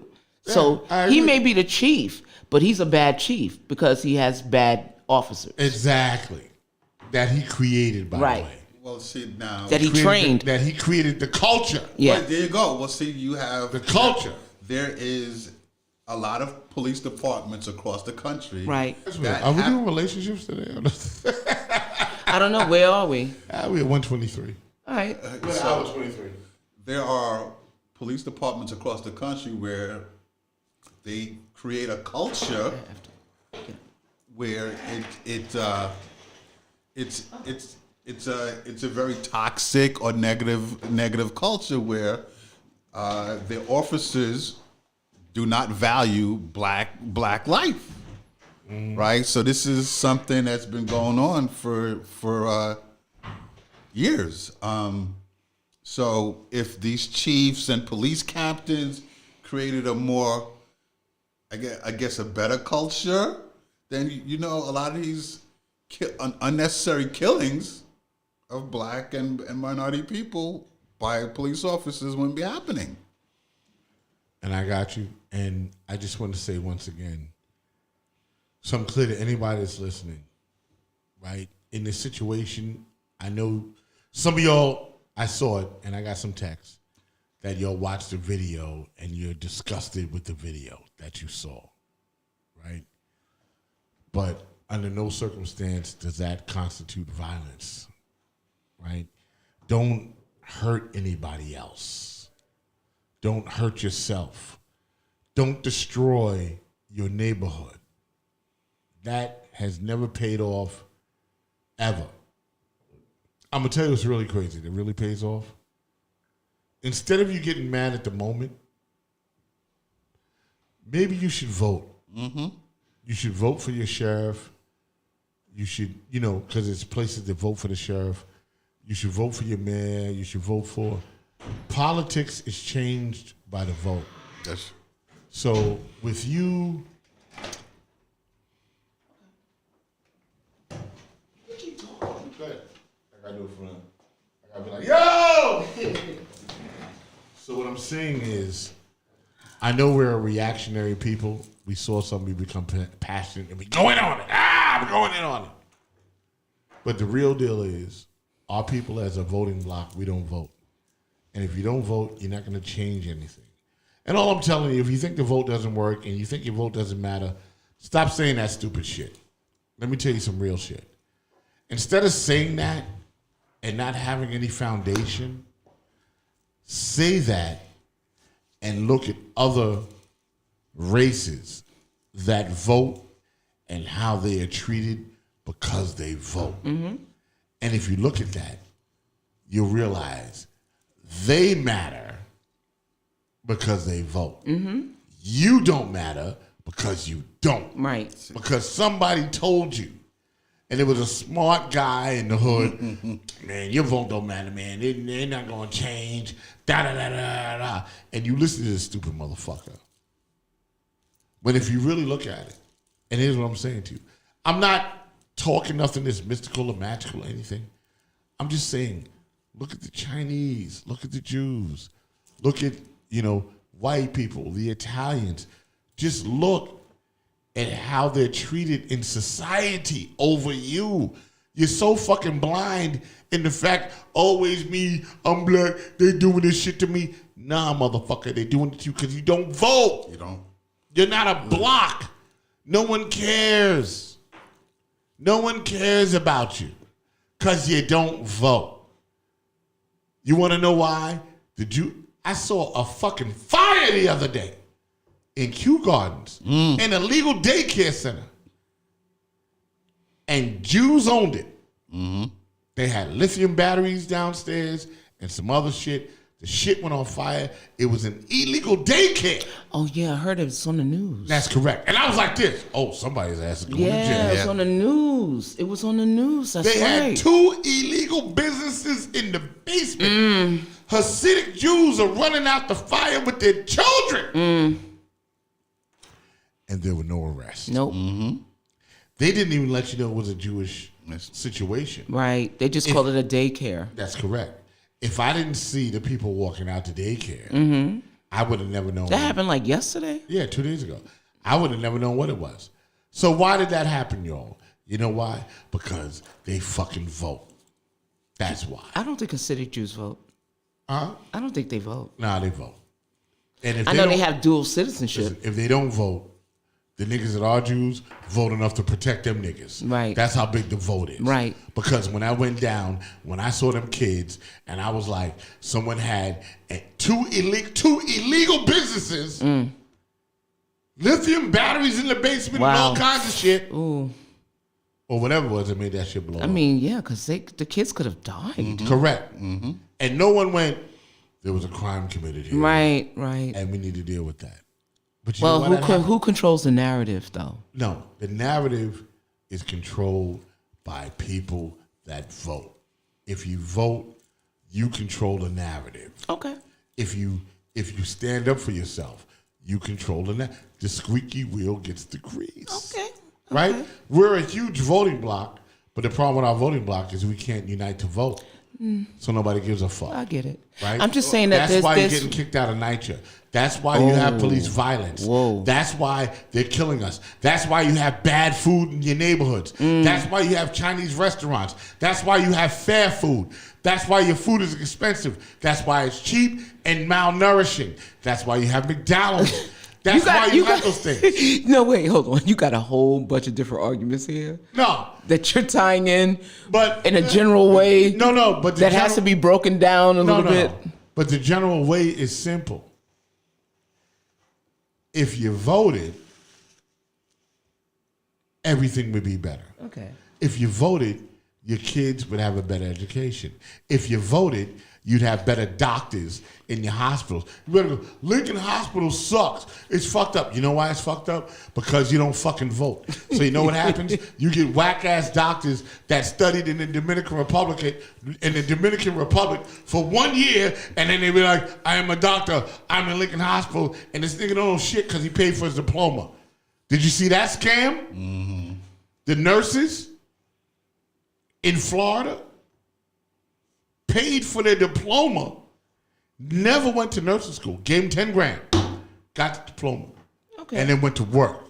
All right. Right? But that doesn't happen if you're in Northwell. That don't happen in Northwell. Okay. That don't happen in Mount Sinai. Okay. That happens in the hospitals that aren't a part of that system. Okay. All right. I'm with you. City hospitals. I gotta tell you though, that Jacoby, Lincoln. it works the opposite way though. What's the opposite way? So they had a pay-for-play school scandal with a whole bunch of rich people that were paying for their kids. Like they were paying the schools to like give their kids like diplomas, like from college universities, big ones. Right. You know, a couple people got put in jail. That was the actor bitch and all that shit, right? I mean, they voted. Listen, I'm just saying. and they did vote, but however, you gotta remember, there's a level to They the were dumb. There's a level. They to were the getting stupidity. degrees. There's a level to the stupidity, right? Damn, nigga, you got caught. The press know about it. You got to be a sacrificial lamb, nigga. Don't look at what they caught. Look at how many niggas got through. No, that's true. And then look at how many niggas got through after that, Yeah, that's true. right? Sometimes, And they're still doing it. So- It's not stopped. So sometimes you gotta throw a fish in. When the water gets a little warm, you like this. Throw in the salmon. Right. You gotta be that. Right. That's all that was. Okay. But had nobody become aware of that, still would have been going on. All right. I'm just saying if you're using taxpayers as an example. I am. I know. But on the flip side, these people also pay taxes, or maybe not. They probably evade taxes too. Absolutely. You know, so Because either they're part way. of that, right? Right. They're part of that. But I have to use that. All right. But I also have to use that those people that were paying for those degrees, the doctors in their hospital, they're great doctors. Yeah. In our hood, they're fucked up. In our hood, they're Bronx I think level. that we are, as a nation, are being. Our service industry is all C students. I think they're all dumb. I'm sorry. Absolutely. Everybody understand? gets a side eye from me. But when you just look at where you can become a doctor, where you can become a nurse, and practice in the United States. You don't even need to have a law degree to be a lawyer. Correct. So now you're subpar everything, but you say you're everything, and then you do that. So what the fuck are we really talking about? How can I trust you? Mm-hmm. How can I trust you at the end of the day? So I know I didn't even want to go into it hard like that, but I had to go into it hard. Oh, you went in. You went in, bro. Only because I saw what happened to this young man. Yeah. And it was a terrible. tragedy. It was terrible. And I wanted to talk to my people Yeah. that will see this video later on during the week, and maybe you're in that state, or you're close to that state, or maybe in your own state, and you might think, I want to riot, and I want to bug out. He kicked and him I in the wanna- head while he was restrained? Yes, he did. And I want to explode. That is not the answer. Wow. It's got to be peaceful.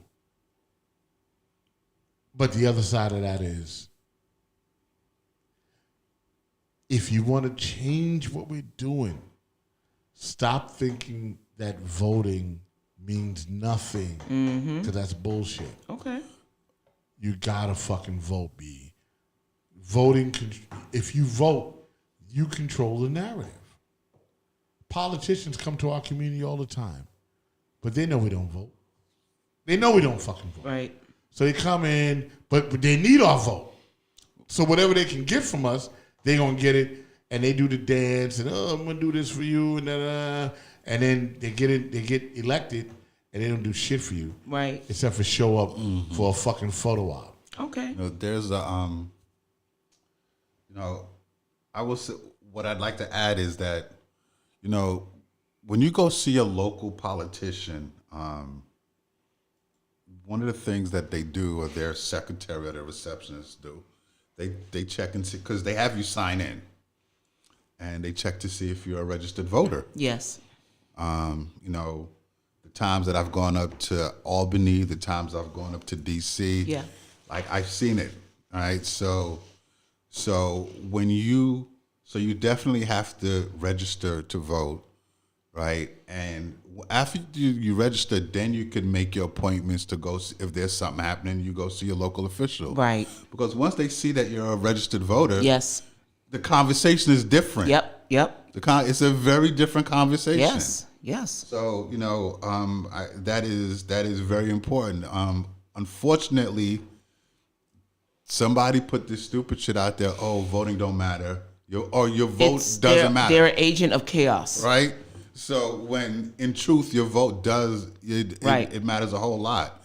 And then the other part is I saw on Twitter, because Rock just mentioned about politicians taking photo ops. I saw on Twitter earlier today, Kevin McCarthy, the new Speaker of the House, he has a picture with 3 or 4 young black kids and talking about, I believe in schools for the kids. Boy. I'm like, really? Oh my God. I'm like, really? So it was basically like poverty porn. That's what it was. It's poverty porn. I want to segment, because I know the show's wrapping up. Let's do a round table of, let's give 15 minutes of the topics, and then we'll go into relationship advice. So you want to do that? You got a commercial you want to play? Now let's go to work right now. Or you want to read some comments? Now let's go. Well, comments is what while paying for a diploma? Yes. Yeah, people do that. Trickle down theory. Definitely positive mentality with the mob mentality.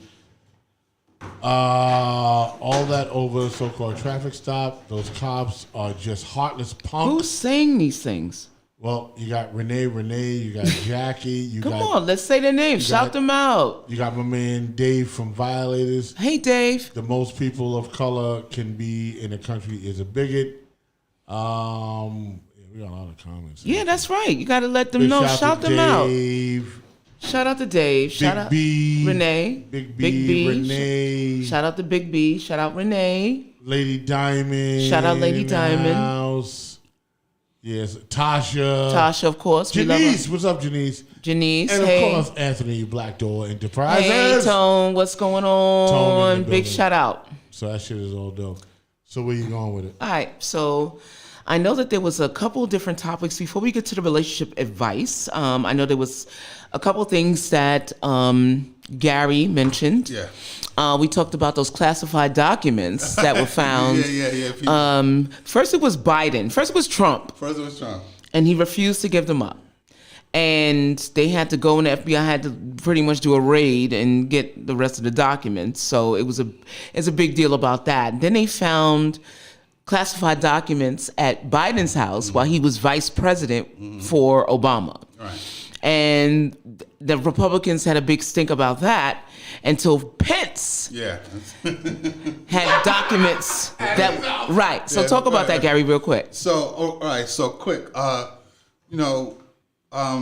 Trump is a different story. Right. Biden and Pence, in my opinion, they had it's no different than an executive of a corporation. Right. They handle thousands of classified documents. Yeah. So I don't believe Biden or Pence had anything nefarious or bad or undermining, try to sell out the country. Yeah. What I do think is that at the end of their term, whatever, staff should have, or, things should have been done to make sure they got all the documents. Right. But then at the same time, again, they're handling thousands of classified documents, and then there are levels of classification. Yeah, of course. Right? Now, Trump, at the end of his term, deliberately took these. Yeah. Right? And not only classified, but top secret. Yeah. Right? Shit that's not supposed to leave certain areas. You understand? Right. And when you and to me, national security issues. When you have a document that deals with clandestine human resources, right? To me, that alone should put that nigga away for 100 years. Yes. Right? Right. And here's the thing: you go back and see when the head of the CIA said somehow, yes, agents around the world are getting killed. Yeah, that's true. Do the fucking math. Right. So I want to know, how do they record the documents that are missing? Do they know, do they have certain names and numbers, like alphanumeric, codes that they put on these documents to know that they're missing? How does one, like Joe Biden, let's just say Joe Biden, if Obama hasn't been in office since 2018, how in 2023 Do they not know the shit's been missing this long? Here's the thing. I think that I think they knew, right? I So believe, this is a political witch hunt? I believe no. I'm not saying it's a political witch hunt. I believe that they knew. Okay. Right now, again, it depends on the level of the classification. Okay. Right. It depends on the level of Because Jared Kushner did get $2 billion from the Saudis. Right. So if it was let's say top secret nuclear documents. Yeah. If they found top secret nuclear documents at Biden's place, that's a different ballgame. Right. If they found top secret CIA documents at Biden's, that's a different ballgame. We don't know what those documents are, though. No, right? they say classified. I know, They say but we top don't know. secret. Right, But I know. Okay.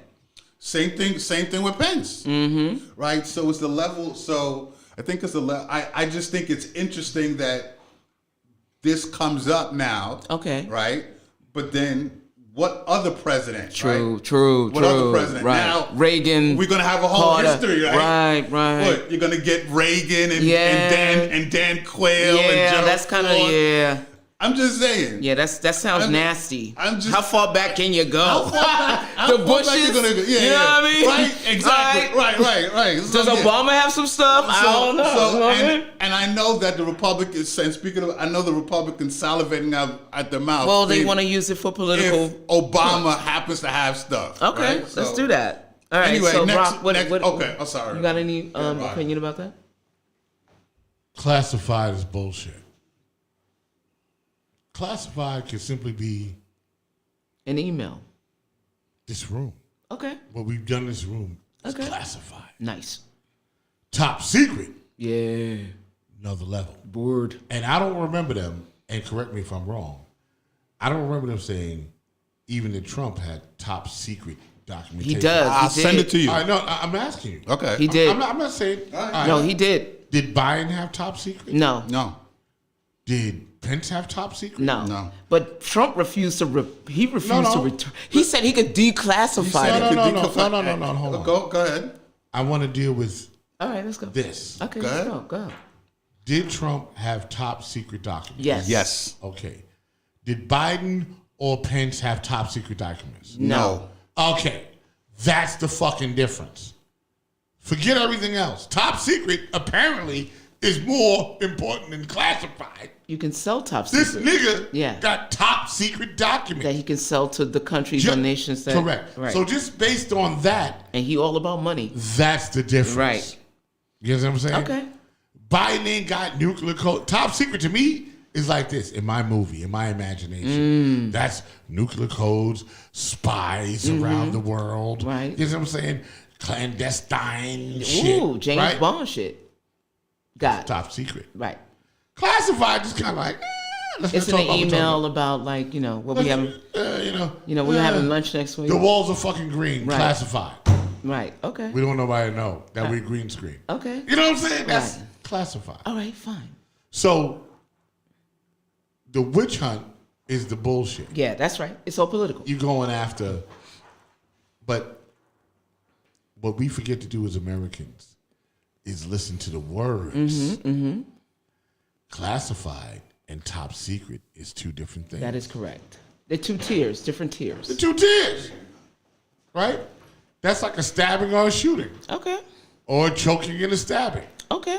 or oops, nigga tripped and dropped dead. Okay. You know what I'm saying? I hear Like, you. I hear you. That's all. All right, what else you got? All right. Well, Gary she just ran out for a second. I don't know. Hopefully, he's all right. Probably DOA. No, he can't be. Florida governor bans African American Advanced Studies program. What do you think about that? What is he exactly banning? Any books related to Black studies, Black history, anything related to Black impact in America, like Oh, okay, the African American impact. What's his name? Ron DeSantis, Governor Ron DeSantis. DeSantis. Yes, he's the governor. Isn't he Spanish? I don't he know. white? He's white to me. I'm sure he checks white off on his I applications. just want to know where he came from. All right, cool. Here's the deal. If you people are too stupid to realize that that's fucking racism and the suppression of Black Americans, African Americans in the history of the United States, then I don't know what the fuck to tell you. All right. You're right. You're fucking stupid, right? This is civil rights in reverse. Governor DeSantis. This is civil rights. You gonna let this motherfucker fucking suppress the black experience in this country so that it can't be taught in fucking schools? Hold on, Mr. DeSantis. I gotta tell you something. Because apparently you're not clear on what the fuck this is. Nigga. Here it is. I'm going to get heavy. We are the Americans. The only real Americans in America is the black American and the Indian. All you other niggas was imported. We were bred here. We were born here. We'll die here. We came from Africa, but we came from Africa as different tribes, different people.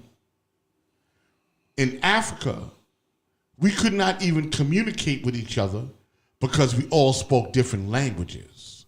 So when we got here, we had to figure out how to first communicate with each other, and then after that, how to exist on foreign soil. Then those African forefathers, ancestors, had children that were born here. Up until then, they were imported too. So they were But they came on their own. No, I'm just saying, own or not, the first generation of people on slave ships were not born here. Once they started to procreate, that's where we come from. Got it. We come from the procreation of Africans that came here, right? Right. And then that procreation became the mix of the slave masters and everything else and all that other shit and the mentality Dude, you on and the fire whippings today. and the killings and the hangings. I And love guess what it. we got here today? Niggas. All right. That's us. Hold on. No. Wait. hold on. No. Let him cook. And I'ma say that. Let that nigga cook. Because y'all got to understand something. The African American is American.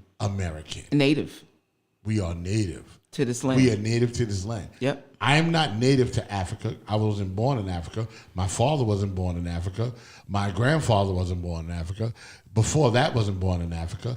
Even up until 1865. Before the nation became America. This nigga that is my great-great-grandfather wasn't born in Africa. Right. Before America was even America. right.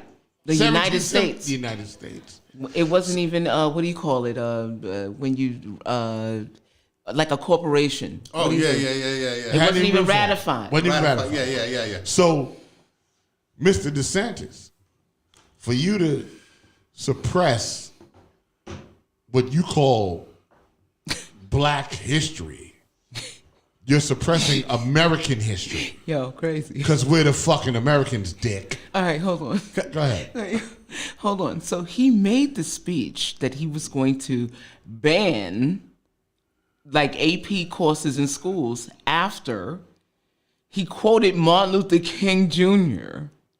He says, Dr. King understood that our rights are not given to us by the government, but are ours by the grace of God. He said King would be very pleased with the work you're doing at the school, but he says you can't have this education at the school. Yeah. So he used Martin Luther King, And then juxed it. right, and said, you can't learn about King anyway. I could quote him, but you can't learn about him. Correct. Well, look. Because he's Which part one's of African-American history. Which is life, really, right? That's the problem with a politician. That's the problem with debate, really, right? The problem with debate is not based on truth. It's just based on who wins the debate. That's all it is. A debate is never about truth. A debate is we have 2 point of views on something that could be truth. But whoever wins the debate, then that is the truth. So what he's doing is he's debating something. He's creating something. What do you think? And he's killing a truth. Okay. So his debate is, not only am I going to kill your truth, I'm going to use your leader to kill your truth. I'm going to quote Martin Luther King and then bring it home and kill your fucking I don't know truth. what you've been drinking, but hold on. I'm sorry. Is that not true? Or am I wrong? No. Let me expound on what you're saying. Go ahead, and I'll go after Rob. Good. Turn my mic on. Yeah, turn his mic on. So here's the problem. First of all, he should be in jail for fucking taking those immigrants and sending them over to fucking That's a whole other story. All right, he should be in jail for that. I agree. He shouldn't even be talking. However, his basis is the code Stop Woke Act. Woke is now associated with black people and how black people would love for white people and their children to know that in society, institutional racism existed from the beginning. White people don't want to be blamed for pushing these things through and perpetuating them. He's saying, I want you to have plausible deniability for institutional racism against black people. So in order to do that, let's just stop all the books so you don't have to blame us for as bad white people. That's what this is about. But did you hear in his speech that he said it was That's he some said, real talk. He said something to the effect of Rock, what's the matter, Rock? He's just like he's gonna have a lot to say. He's got a lot I to can't say. hear nothing. No. Go ahead. So there we go. In DeSantis' speech, he said something to the effect of, I'm open if they come back to us and we can like reevaluate. We want to have accurate history and facts and stuff like that. And I'm like, look at this bullshit. History is written by who? The victors, right? So the colonizers. But for him saying, making that statement, right? So for DeSantis to be saying that, he's open to them coming back and renegotiating, and he wants stuff to be accurate and factual and stuff like that. So, and I'm like, I'm not paying him no mind. I mean, look, a court is going to throw this out just like they threw out the case years ago. He should be in jail. I'm sorry. He should be indicted for human trafficking. Right. So this case is... So you know what this is? Hold on, let me finish. No, I'm sorry. I got to interject because I'm fucking mad. Oh, whoa. You know what this is like? Shit, let me get my jewels. This is like denouncing the Holocaust. Oh. It's the same thing. You about to... No, I'm telling you the fucking truth. Because if he could denounce the African American, Black American experience and say it shouldn't be taught, then that's the same thing like denouncing the Holocaust. There ain't no fucking difference. They went through their shit. Right? But we don't know. No, they did it. But they did it for, I don't know, how long did the Holocaust last? Just give me some math. I'm not even being funny. What's the math? The Holocaust is how many years? I think not 40. No. It's not even that long. It wasn't even a decade. How long was the Holocaust? It was under... Here's what I know. Okay, World War II for the United States was 1941 to 1945. How many years is that? Well, I'm sorry, but... how many years is that? That's 5. Okay. But wait a minute. Before you go on, and I'm sorry, I don't want to cut you off. But we didn't get into World War II because of the Jews. No, I know that. They had been getting killed before we got in. That's what I'm trying to get to. Okay. I want to know. I'm trying to create a timeline. Mm-hmm. I know we got into the war because of the Japanese, not because of the Holocaust. It was in the 30s. United States didn't care about it. So let's just go as 10 years. Okay. Fuck it. Let's just throw it out there. I'm down. How long were we in slavery for? 400 years. Maybe longer than that. So. In America, it's been about 4. Yeah, I'm just going with that. Right. That's all I need. So what I'm saying to you is him denouncing the African American experience that he thinks that should not be taught in schools, right, is a fucking slippery slope. Because if he can say that, then he can say that we can't teach about the Holocaust in schools either. Well, they're already changing the narrative about black people and their role in slavery. Nah, Calling black people indentured servants. But here's my question: are they changing the narrative of the Holocaust? No, of course not. Exactly. You know why? Because you don't fucking vote. That's why. So they're gonna fucking wipe you out of fucking history. No, we vote, but we vote Democrat. Yeah. I'm trying to figure out the year, how long it lasts. I got it. 1935. I got it. It's right here. Found it? 30s. Yeah, 1935. Right? But because we don't vote, we don't create policy, right? Although we create economic wealth for everybody else, they want to rewrite our story. But he would never, ever go on camera and go and denounce or say that we shouldn't teach. Let me go light. We shouldn't teach the Holocaust in schools. So I find that blatantly disrespectful. That you're disrespecting the blood of my people, and the blood has been shed by fucking many. You understand what I'm saying? Emmett Till, whatever, all that other shit. Nick, there's millions of niggas that we don't even know that were fucking killed. They were never on camera. That was never publicized. That's why the word nigga is so fucking offensive to all you stupid niggas using the word nigga. As I'm saying nigga. You understand what I'm saying? The blood spilled because of that. To you niggas should be offensive and you shouldn't say it. You should be like, nah, I ain't gonna say that. I'll say, brother, you should never call another black man nigga, right? Let's do an experiment. How many of you motherfuckers walked up on a white motherfucker and said, yo, nigga, you good? Don't do that. I can only say that I've done that. And they should not come up to us and say that either. Exactly. I can only say I've gone to a white motherfucker and be like, nigga, you good? How about this? And niggas will attest to this in the fucking chat room. I see a white man, I be like, what's up, black man, you good? I say that. They laugh. And I go, I give them that look like, nigga, you know you come from me. What's up, black man? What's up, black man? I address everybody as what's up, black man, all day. And I don't see no problem with that. But the problem with the word nigga, if you really want to know what the problem with the word nigga is that you stupid niggas didn't experience the fucking pain.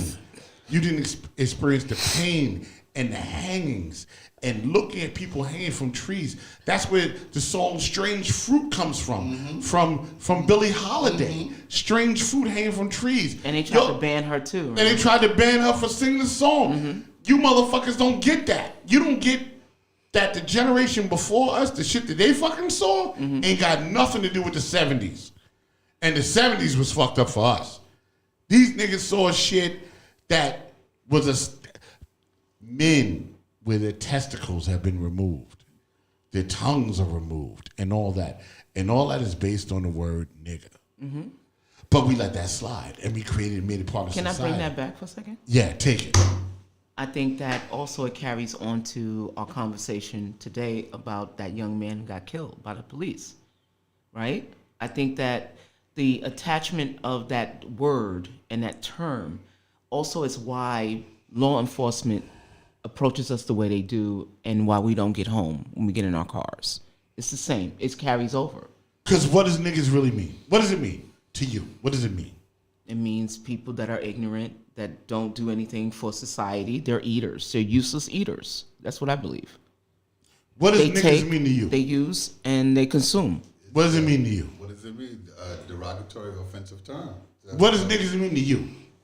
Low life, half of a person, anything that's derogatory, despicable, just like someone that doesn't really exist. Like Good. The I lowest, like that. So let's go with that. So niggas means no life. Niggas means no value. No value. That's what niggas means. So when a cop comes to you and go, niggas, no value.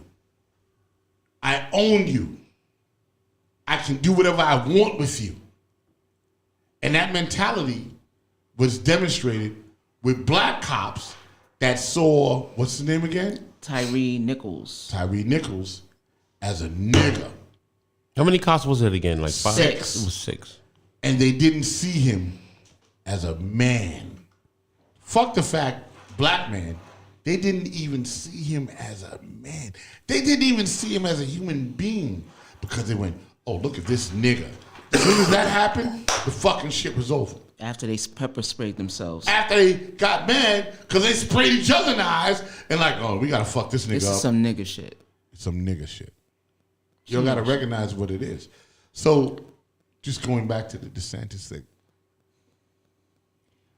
he's the tip of the iceberg. Him with what he wants to do, that's the tip of the iceberg. You gonna let these motherfuckers erase your fucking history, your existence, out of a country that everyone at this table, our ancestors built this shit. Built. We built all of it. We built. You gonna let them erase that?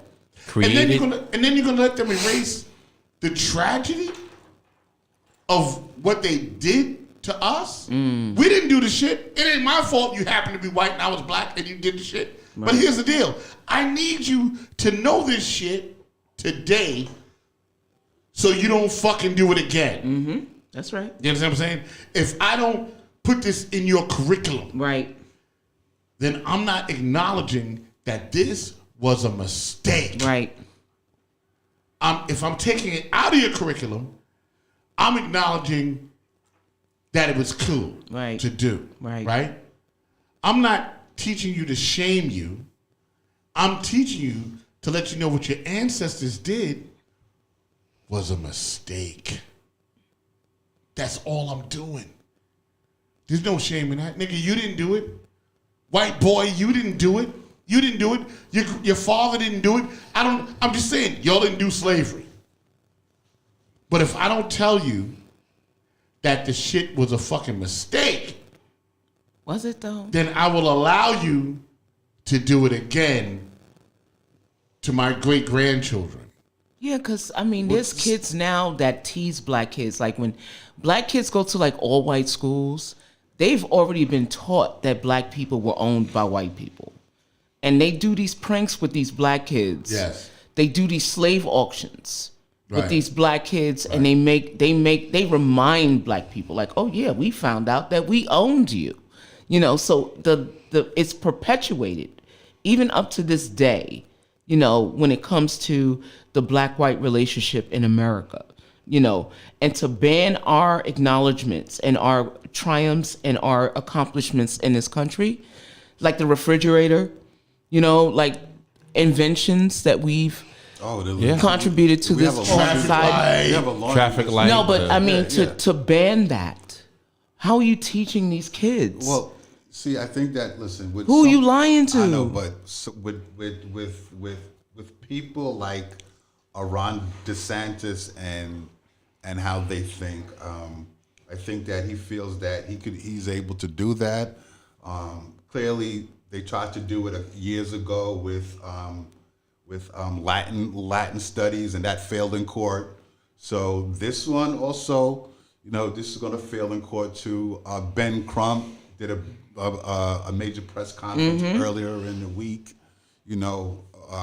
so there's going to be a lawsuit filed. Just so white people don't have to feel guilty? Right, but see, here's the thing. I think that for someone like Ron DeSantis and people, and I guess white Republican politicians that's in his space, they feel that they could say that. Clearly, they won't say that about the Holocaust.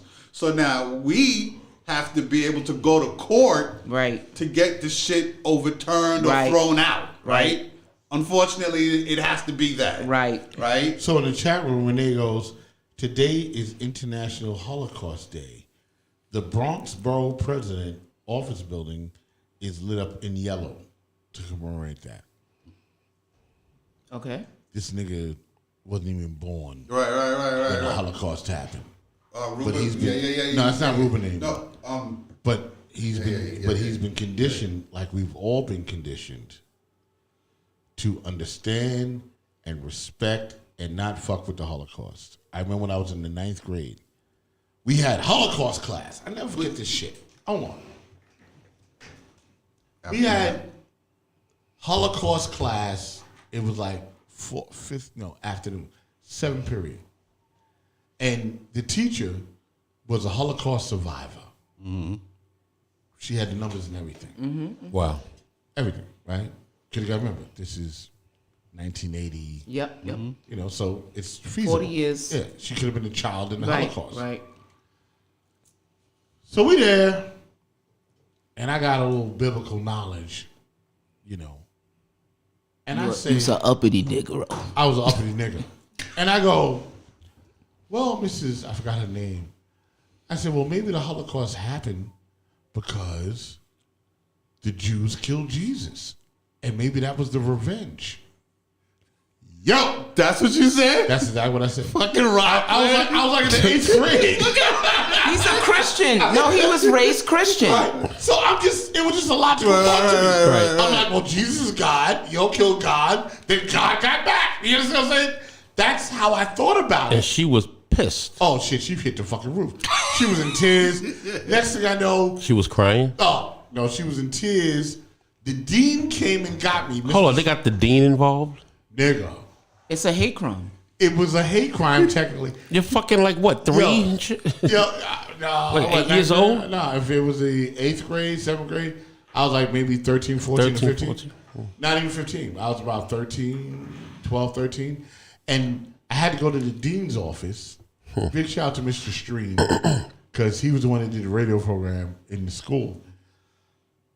And they were reading the Bible to me. Then they called my mother.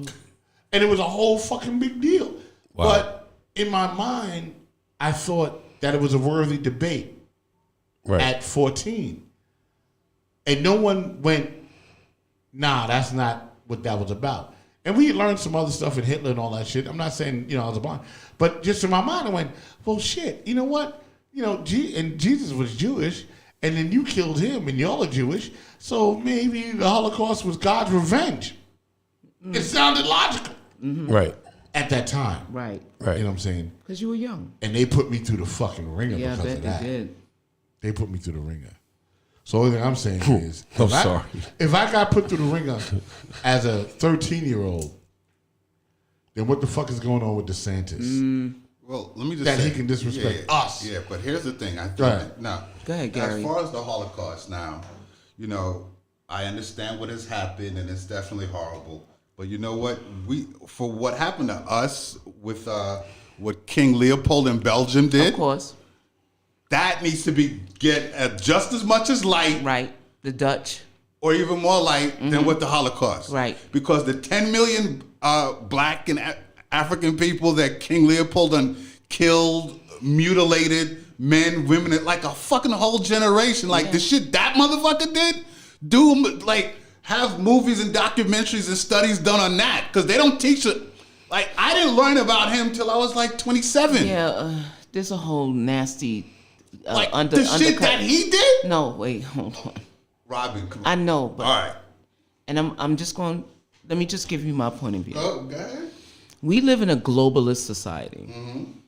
In that globalist society, we have people who come into other people's lands. They take their resources, they steal them right in front of you, and dare you to take it for yourself. If you take it for yourself, they will kill you or they will maim you and they will cut you to show the other people that we are here to make money from your land. It is not going to be televised. They're not going to talk about it. They're going to write about it, but it's not going to be from the Africans' point of view. We already know that, what was that, the Hitutsis and the Rwandan? Yeah. That whole shit was about cell phones, the batteries, the lithium. Okay? Nobody's talking about that. Every resource that we use today comes from a dead black kid in Africa. Diamonds. All of it. Everything that we use today is from the exploitation and the maiming and killing of Africans. No, we're not going to talk about Africans. We're going to talk about Jews. You know why? Because Jews dictate world policy. That is the key.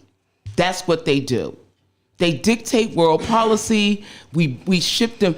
The Jewish state is the 52nd state, the secret state of the United States. We give them their whole GDP.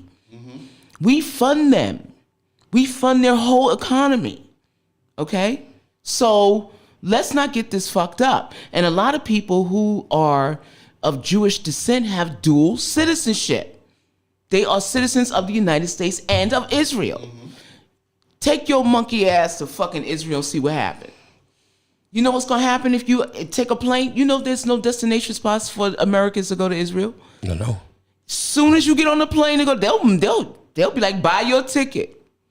Buy your ticket. When you get to Israel, they'll be like, who you here to see? Yeah, you got to be sponsored. That's right. Yeah. Who you here to see? That's right. If you ain't got nobody that can vouch for you, you taking your fucking back. ass right back. Yeah. That's it. I've been through that in my travels. Okay. I had to be sponsored to go to a country. And if you couldn't say the hotel you were going to stay at or who you was there to see, nigga, you back on the plane. Because they dictate world policy. You're right. You're right. They are globalists to the very extent where before 1948, they had no homeland. Now they have a homeland. They've come to America. They took over fucking Hollywood and all the press. Now they're the fourth estate. And now you can't bring your monkey ass over there. You just can't do it. You can't. Yeah, we're never going to be a YouTuber. So wait, no, I'm just Well, saying. you know. No. You seem- It's just a fact. This is a fact. This is all facts. I'm with you. I'm not saying anything denigrating them. I'm just saying like, Yeah, I know. in this particular case, when you Speaking want to truth. mix apples and oranges, let's Yeah. do that. Yeah. You know, this is why black people are not regarded. We, like you said, we are the biggest consumers. Absolutely. But we are also the biggest generators of whatever it is that we're fucking buying. We're buying our own shit and we don't even realize it. Well, Everything that's being made that we use right now, you got diamond earrings, you got gold, you got silver. Where do you think it's coming from? Well, everything was sacrificed in order for us to live and eat well, and somebody died for it, right? Black folks saw the biggest consumers. We are the rulers of the earth, and blah, blah, blah, blah, blah, blah, blah, right? We're powerful people. They studied us, they learned from us, and then used it against us. We was always loving people. Keep in mind, I can't say for a fact how we were infiltrated, but it was always a war against us, as far as among us. It wasn't a thing where we were all together as, Of course not. we always had issues with each other. Of course. But And listen, somehow they infiltrated that. no, I think too, okay, so there's a book about how white people became white in America. In America, there were Italians, there were Polish, different factions of different nations that when America first opened its doors to, certain folks, settlers, right?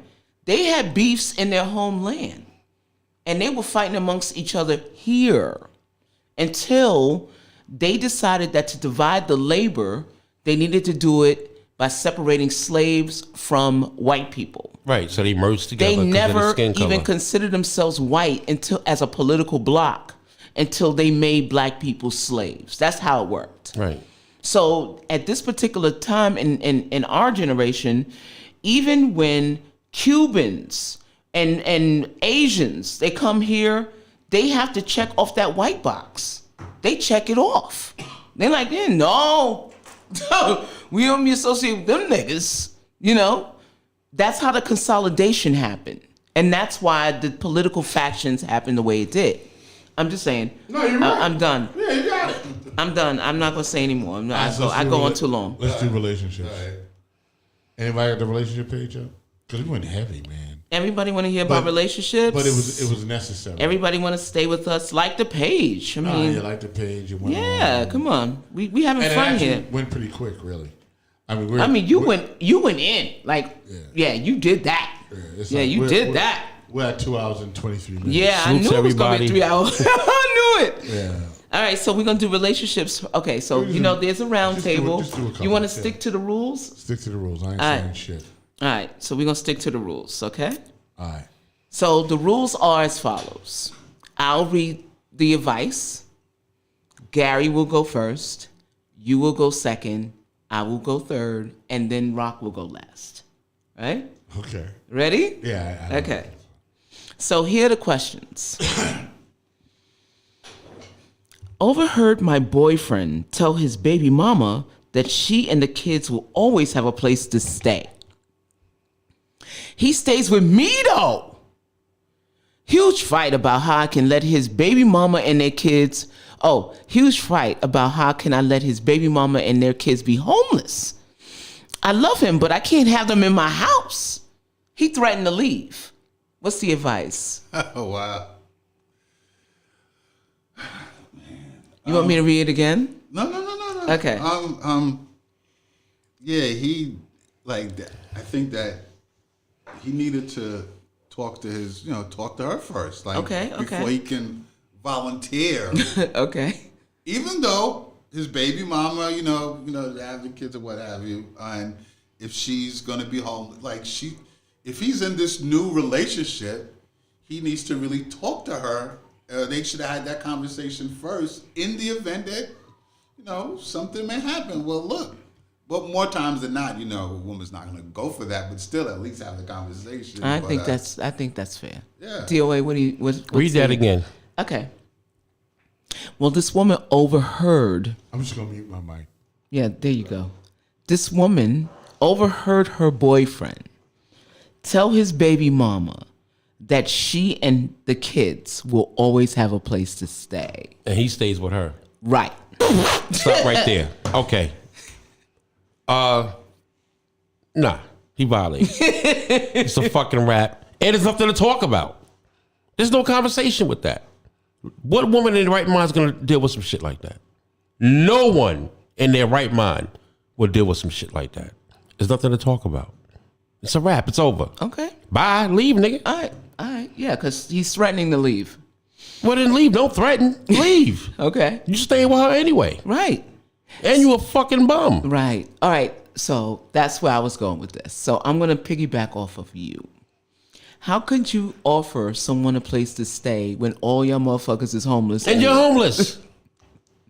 Dumb motherfucker. That's what I would call squatting, no? You said squatting. Yeah. He's squatting and he's invited the baby mama and the homeless kids to squat. You said the homeless kids. Well, they're all homeless technically. You said the homeless kids. Well, the baby mama is too. That's some funny shit. Yeah, so she had a huge fight with him.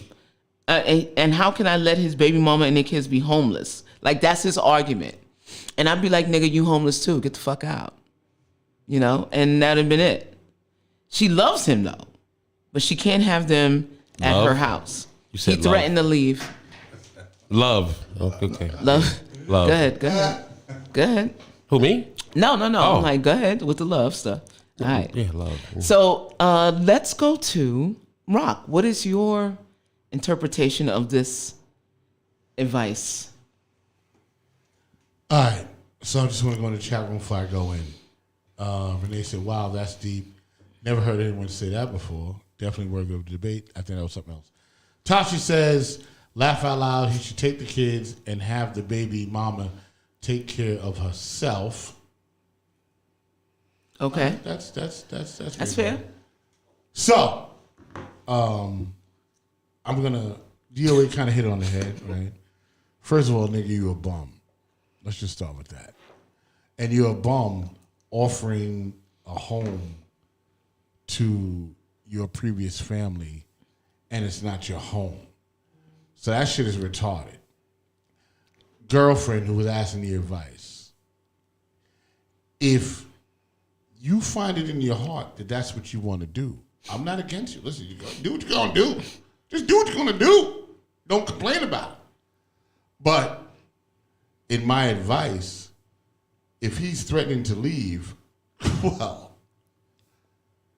he's homeless anyway. Right. So I think it's an empty threat. It's like, I'm leaving. Where you going? Nigga, where you going? Right. You can't even house your baby mama and your family. Right. Y'all can all stay at the shelter down the block.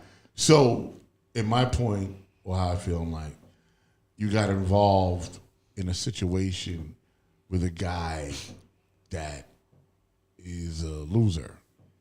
And then he's doing some man shit because he's in your house. And he's like, well, this is my house too. Because you can only have that conversation if you feel like you're entitled to the house. So because it was man shit, he's on some macho shit. 100% macho. He's thinking, well, listen, hey, I'm here. You know what I'm saying? My baby mama and kids, they're homeless. They come here too. And then I question her. Right. Why would you even want to be with a motherfucker like that? Because That got kids that are homeless. Tells me a lot about her too. They all fucked up. Exactly. Because you with a guy that can't take care of his own kids, conceivably. But we're reading into it. Because You making a movie? they didn't, yeah. You're making a movie. Because they didn't say that she was homeless. He just said, you know, you have a home here too. That's all he said. She overheard it. So Right. that means that they're having conversations outside of her in Absolutely. her motherfucking house. Right. Okay? On That's top a of it all. violation. Right. On top of it all. But then making plans with her house. Right. Behind her back. They scheming. So yeah, let him leave. I'd be like, listen, y'all gonna kill me up in here. I don't know how far y'all go to keep this house. You know what I'm saying? Let him leave. Next. Oh wait, the chat room got hacked. Okay. I had to calm off a second. Dave from Violator said, "Homie still smashing his baby mama." Of course. Absolutely. Renee said, "That's definitely true." Yep. With the YouTube, there is a list of words that can't be used. You have to edit the videos. She's talking about the other stuff we were talking about. Oh, I'm sorry, that's me. Oh, I think Dave just had a birthday too. Hey, happy birthday, Dave. Shit, Dave. Oh, happy birthday, Dave. Yo, Dave Cumberbatch. Oh, I gotta ask you something, right? Because I did a CPR class the other day. I don't know, do you have like a niece or a cousin that works in the daycare in the Bronx on Tremont Avenue? Because her last name was Cumberbatch too. And I'm like, that's such a Interesting, unique odd name. Right. I'm like, it's gotta be related, but she said she didn't know you, but I might not have explained it well. That's what I'm saying. All right, who you got? What's next? Okay. Next is, I plan to sex my frenemy's girlfriend while he was in jail. My frenemy? Yep. Just to embarrass him. These words and shit. Is that friends or what? No, hold on. Let's go. Enemies and Let me friends. finish. And we can break it down in syllables. I'm gonna mute my mic. I invited her to stay with me. She arrived with his 2-month-old. She never mentioned the baby. Oh my God, crying in diapers all day. Sex is trash. But I can't evict a newborn. So this is the opposite of the first one. Help. What is the advice, Gary? Oh, damn.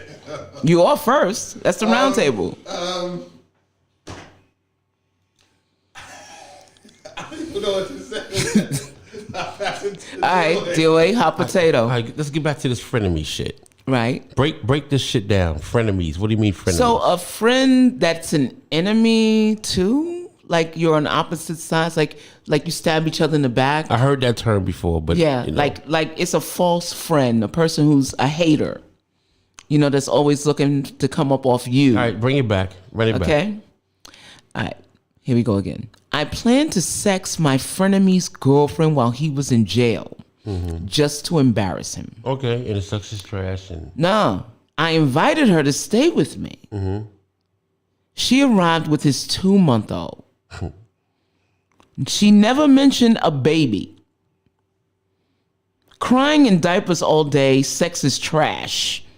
I can't do this, but I can't evict a newborn. you fucked up.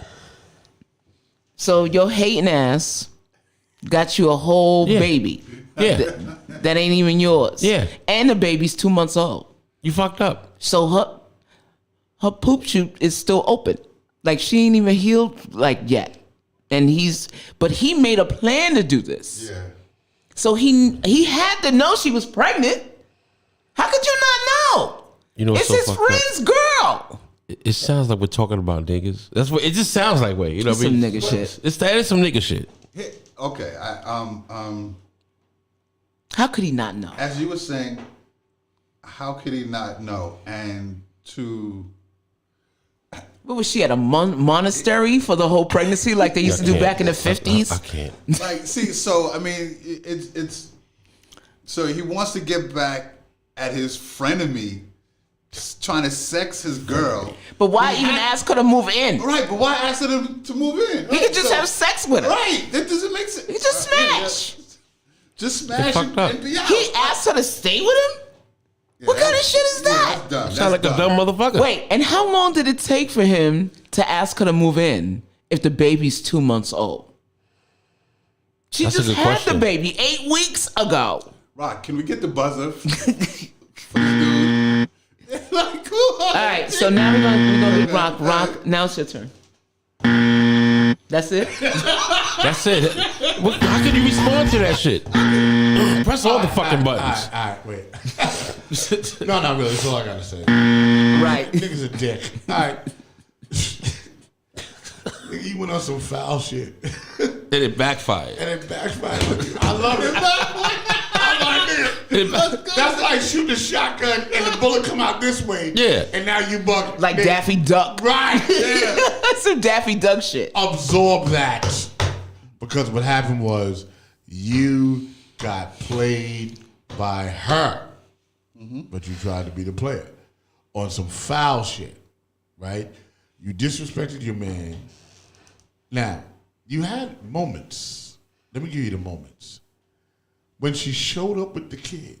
I think the first story and the second story are related. So Yeah, I was thinking the same But thing. when she showed up with the baby, at that moment, you had an opportunity to change your trajectory. But then you went on with it, and now you stuck with somebody else's baby and somebody else's woman, and you got to raise that, and you didn't care about it. You didn't want to be with it. Right. It was some revenge shit. Right. And now guess what? Revenge begots revenge. Yeah. So and So my stand up and be a man there you go. and kick her out. No, race the kid until Holy his friend shit. comes You home. gonna kick out the baby? Listen, The baby? listen. The baby? Let's be real. The baby. The His baby. intentions are bad at this stage of the game. It ain't no sense in you trying to stick with some child Right. for 18 years. Well, if he ain't good in the That- first place, he might as well just stick with the script. I'm only saying. Exactly. So why don't you do the child and the baby mama a favor and kick her the fuck out? Where'd she come from? Right. Put her back. Yeah, where did she come from? Because he's not going to be good to the kid. Right. You know what I'm saying? Ooh, yeah. He's going to resent the kid. Oh, He's going to hate the kid. He might hit the kid and hurt the it. kid is his frenemies' child. It's all fucked up. Right? So, nigga, put her back out. Get the Yeah, fuck out of and here. it says I planned to sex her. He never even hit it before she moved in. Right. He dick. just sound like he's stupid. He's a dummy. Yeah, anyway, Who's the next. motherfucker? Give me next nigga. All right. You said the next The nigga. next black person. Yeah, I'm sure. I mean, the next story. My friend, That sound like some nigga shit. mute your mic. I'm sorry. My friend was sure that he had knew my fiance from somewhere shady. I did a PIM-eyes search and found her nasty porn from way back. 2 huge problems. 1, she hid her past from me. 2, she doesn't do the things to me that I've seen her do online. How do I confront her? Gary. Sound like the other nigga. I actually, it's funny. I know a story like that. Oh, I love this. I actually know a real story. All like right, that. so okay. That's Talk about the story. I like this. Gary's funny. So just real quick about 10 years ago, a friend of mine. Please, talking to the mic. About Thank you. 10 years ago, a friend of mine who I went to high school with, we bumped into each other, and he was like, I'm getting married or whatever. So Okay. he was like, come by the crib, I live here. So I go by the crib, and I see his fiance, and I'm like, okay, I seen her before. Oh, you seen her parts. You seen her pea sleeve? I seen her before. You done seen that pea So sleeve. I had to play it cool, and I didn't even know how to tell him. I'm like, and He didn't know? and he was like, "Yo, this is my baby. I love He her." kissed on her mouth and all that, right? All that. So Nice. yeah, Nice. So, Okay. so to make a long story short, she definitely was in some things. Did he ever find out? I don't know. You ain't tell. You didn't tell I me. didn't tell him because No. I couldn't because You should have sent him a link, anonymous link. bro, like, So what is this? What is this? One, she hid her past. Two, she doesn't do the things to me that I've seen her do online. So clearly he wants her to replicate. Well, yeah, but I think that too. I mean, it's everybody has some type of past, right? And I think maybe in that situation, she maybe didn't feel like she needed to disclose, right? I think now him finding out what she did. Okay. I think it sounds like to me he wants her to do what Of she course. did in the video. Well, she got paid to do that. But still, Okay. So clearly with him, it's not the issue that she did it. Right. Right? He's like, she's much more experienced than he thought. Well, I want you to do it to me. One, I didn't know that you even did it. Right. Now that I find out that you did it, how come you're not doing that with me? Right. All right, DOA, back to you. Well, they have what they call call girls Okay. that have real relationships outside of their, Of course. right? So they know how to separate Porn the stars two. too. Right. So that's what it is. But in this particular case, the bottom line is this: she's a fucking liar. She hid her past, and she didn't tell him the truth.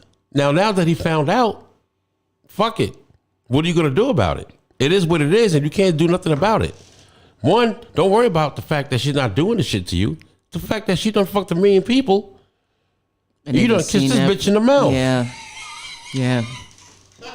You kissed the bitch in the mouth and all this shit. No, he done kissed in more places. Did in the all mouth. kinds of shit. Yeah.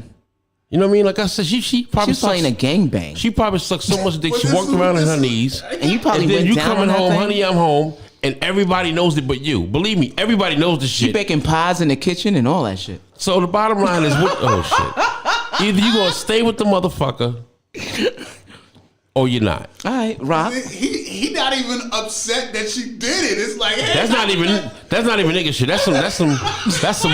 it's like, how come you not doing it to me? All right, Listen, Rock. real quick.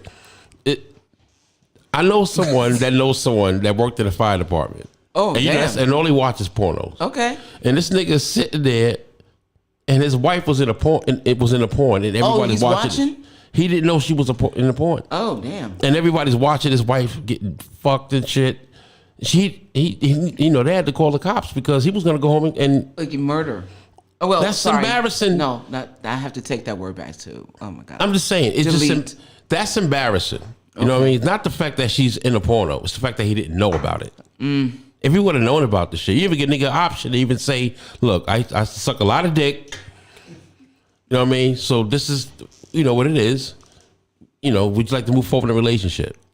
He ain't know nothing about that shit. Right. He kissed the bitch in the mouth. Yeah, I know. Rock, what do you say? Oh, shit. And I was being nice. I want to ask a question. And this is for the men in the room. And then the woman in the room. I'm going to go with the men first. If a woman told you that she was a prostitute and she loves you and she's not going to be a part of that life anymore, would you date her? Fuck no. What I did, well, first, it would have to be. I mean, if it was something recent, then probably not. If it was way in the past, then we see how things go. I'm not saying yes, but I mean we could have a discussion and stuff like that and see how things. If it's like I would say maybe 10 years or better. She was in that life. Right. Male guy, prostitute. No, I would flip it. And I would, if that were me, let's say I tricked in my past. But I want to know about. Let's go with The male? A man that's Finding a out- prostitute. He's a prostitute, and he comes to you and he's like, "I love you. Would you date him?"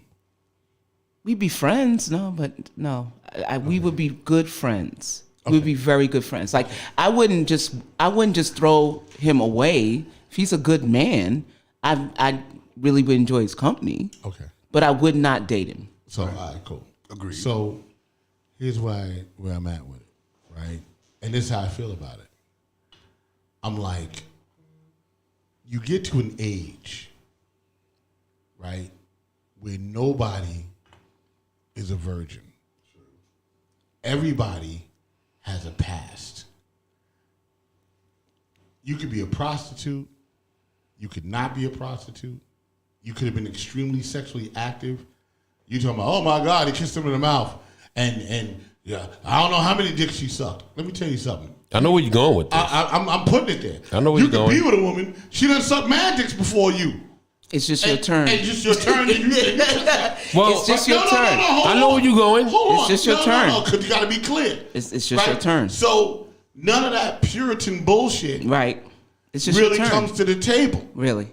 If a person is a prostitute and they go to you, listen, I did this, or there was a porn star and I did this, and this is where I'm at right now, then I think that person should be offered a chance to be in a relationship. More power to you, bro. But no. Because we live in a Puritan society, right? And I got to tell you, whether you know it or not, you don't kiss mad girls that suck mad niggas' Yep. dicks. It's just your turn. Listen, It's just your turn. I know all that, All right, but but I'm not fucking with no prostitute. No, listen. No, you're changing the narrative. No. Let me bring it to that. Let me tell you something. You're talking man shit. No, let me bring it to that. Yeah, go ahead. Only difference between her I know what you're gonna say. The and the paying girl you shit. got. No. If she told you, the girl that don't tell you, she could have sucked more dicks than she did, And let me tell you something. and you don't know it. A lot of girls suck dicks for a Happy Meal and motherfucking rent to get paid. There's people that So suck that's dick for nothing. prostitution too. I'm just saying. So It's an exchange, it's not, right? right. So it's not even a fair conversation because what you're saying. Here's what I'm trying to change the narrative of. Stop having a Puritan mindset. Stop that shit. People have sex. People fuck. They've done shit. Niggas have done shit. That's all I'm saying. Okay. So for you to say, Go ahead. right? In this case, what's the girl's name? What's the girl? Who? What's the situation here? Because I need to tie it in. The person that we're talking about. I don't know her name. No, I'm just saying the situation. Okay, my friend was sure he knew my fiance from somewhere shady. Right. I did a PIMI search and found her nasty porn from way Exactly. You know what? Granted, she didn't tell you that. Cool. She might have been ashamed of it. Cool. But I think you're confusing what she did in the movie with real life. back. Okay. As I've shot porn in my life, in my lifetime, as a porn director, not as a porn actor, there's a difference between the two. What the actor does and what the person is two different people. Okay. So he's confusing what he's seeing on the screen and thinking that's her reality. And that's not her reality. Okay. It happened, she did it or whatever, but that's not really her reality. Can I twist your question? Yeah, I gotta but the talk. issue that I'm having here is the value he's placing on that is shaping his relationship. Got it. My Okay. question to him is she a good woman? Is it a good relationship? Do you care about each other? Right. And if that is what's working, Okay. then the other shit shouldn't matter. That's what I'm saying. Okay. Twist it. Go. All right, let me just chime in for a second because you asked the question. Yeah. And I'm wondering, would it matter, right, if she did that shady shit and got herpes from it? Because, I mean, you have to deal with the reality that if you're having sex, you're going to be exposed to certain STIs. If she got something and caught something that she can't get rid of, would it still matter if she's a good woman or not? Would you date her? This is a great question. But two separate things. Because she could have got herpes and not been a porn star. And not told you? Oh, wait, no. Let me deal with two different things. She could have got herpes and not been a porn star. That's true. But if she had herpes, then that's a conversation. As without disclosing information, right? I know someone very close to me that has herpes. and she discloses that information to her mates. You know what I'm saying? So that's kind of a different thing. The gangbang or her sexual thing is one thing. Your sexual status is an entirely different thing. No, I say that because I know that there are certain porn stars back in like the 90s and early 2000s that caught like, diseases while they were filming, and they were banned. Some people killed themselves behind that because they got AIDS. Right. All that. Yeah. So it's not about, of course it's two separate things. However, when you make this type of connection from experience, from the stories I've heard and stories you all heard, they can have that shady past, but that past also carries forth with them in the future too. It could. Not to say that it did. But he's just talking about why won't she do it for him? Yeah. Nah, he's he's only looking at this. He's looking at and he's not even mad that she even did the shit. Yeah, this is what he's only mad about it because she's not doing it. Because he's not doing it. Well, I'm not. See, the thing is, I'm not talking for him. We just you asked us a question. I was giving you my opinion about how, as far as me, right? I don't think he's even mad at the fact that she was a prostitute. It's the fact that she was a porn star, whatever. She didn't tell him. Right. And he's like, lied. damn. Not only you didn't tell me the shit, Right. but you're not even It's doing the the lie. shit that I see in the fucking porn. And see, So he's like, she's not being real. Right. That's what it boils down to me. That she's not being honest twice. One, you didn't say you was a porn star, and you're not even fucking me the So way. the lie precedes everything else. So if she did not tell him, and he finds out that she lied, it pretty much destroys the relationship, right? Pretty much. Well, because you're under a false assumption. He doesn't know who the fuck she is. Yeah, but once he found out who she was, that meant, and she was something that he didn't think she was, and she didn't tell him. Is that not a lie? It is a lie. Does that okay? So if it's a lie, lie, does the relationship move forward whether or not she performs, right? All the tricks that he saw her do. If she lied as a foundation of the relationship, is the relationship null and void at that point? If it was me, yeah, absolutely. Okay. Look, because to me, if I was in that situation there, first of all, getting to know her and having conversation with her. Now, if we got to a point after all the conversations, discussions, and we want to move forward into a relationship, right, into a committed relationship, and if at no point prior to that, right, none of that stuff came out, yeah, and then after the fact, this comes out, yeah, and I find out that you did that, right. And you didn't tell me, and we spoke, I don't know, for 2 years or 3 years before we got together. Yeah. I'd have a big problem with Yeah. that. I couldn't rock with that. Last word, Rob? I think that, number one, Renee answered the question. She's like, absolutely not, in terms of something's happened. All right, Renee. He's for the streets. He's for the streets. That's the dude. He's for the streets. He's for the streets. He's about himself. And the only thing I'm saying about that is that I think we live in a judgmental society. I think that we live in a society that we point fingers. Right. I think we live in a society that we do these things. Mm. So in what she did, whatever it was that she did, I don't think that she should be prosecuted for that for the rest of her life. No, she shouldn't. I don't think that anybody should, right? Right. So, to me, and once again, he's like, "Oh, I found out that." All right, nigga, you found out, whatever. But then you wanted to do it to you, because that's really what matters. That's the bottom line. That's right? That's the bottom line. That's what matters to you. Right? Yeah. But where are you at in your relationship? Like, where are y'all in that? And that's kind of only thing I'm saying about it. I'm like this. Communication is definitely not part of that relationship. Right. And I'm like, you really. In other words, if you put weight, or you live and you put weight in the past, then you can't ever be forward. That's true. Right. So that's all I'm really saying about it. No, that's and true. I'm like, dude, it happened, whatever, and blah. Right. Who's the next person? Okay, ready? Yeah. My wife got weight loss surgery, and she thinks she's fine enough to divorce me. I told her to calm down. Men don't want to see her skin hanging everywhere like a melted stick of butter. That's fucked up. She moved in with our male friend. I got hoes too, but why they do this to me? So wait a minute. Wait. What? His wife? Okay, I'm gonna read this again. I'm a little confused. All right. Yeah, what?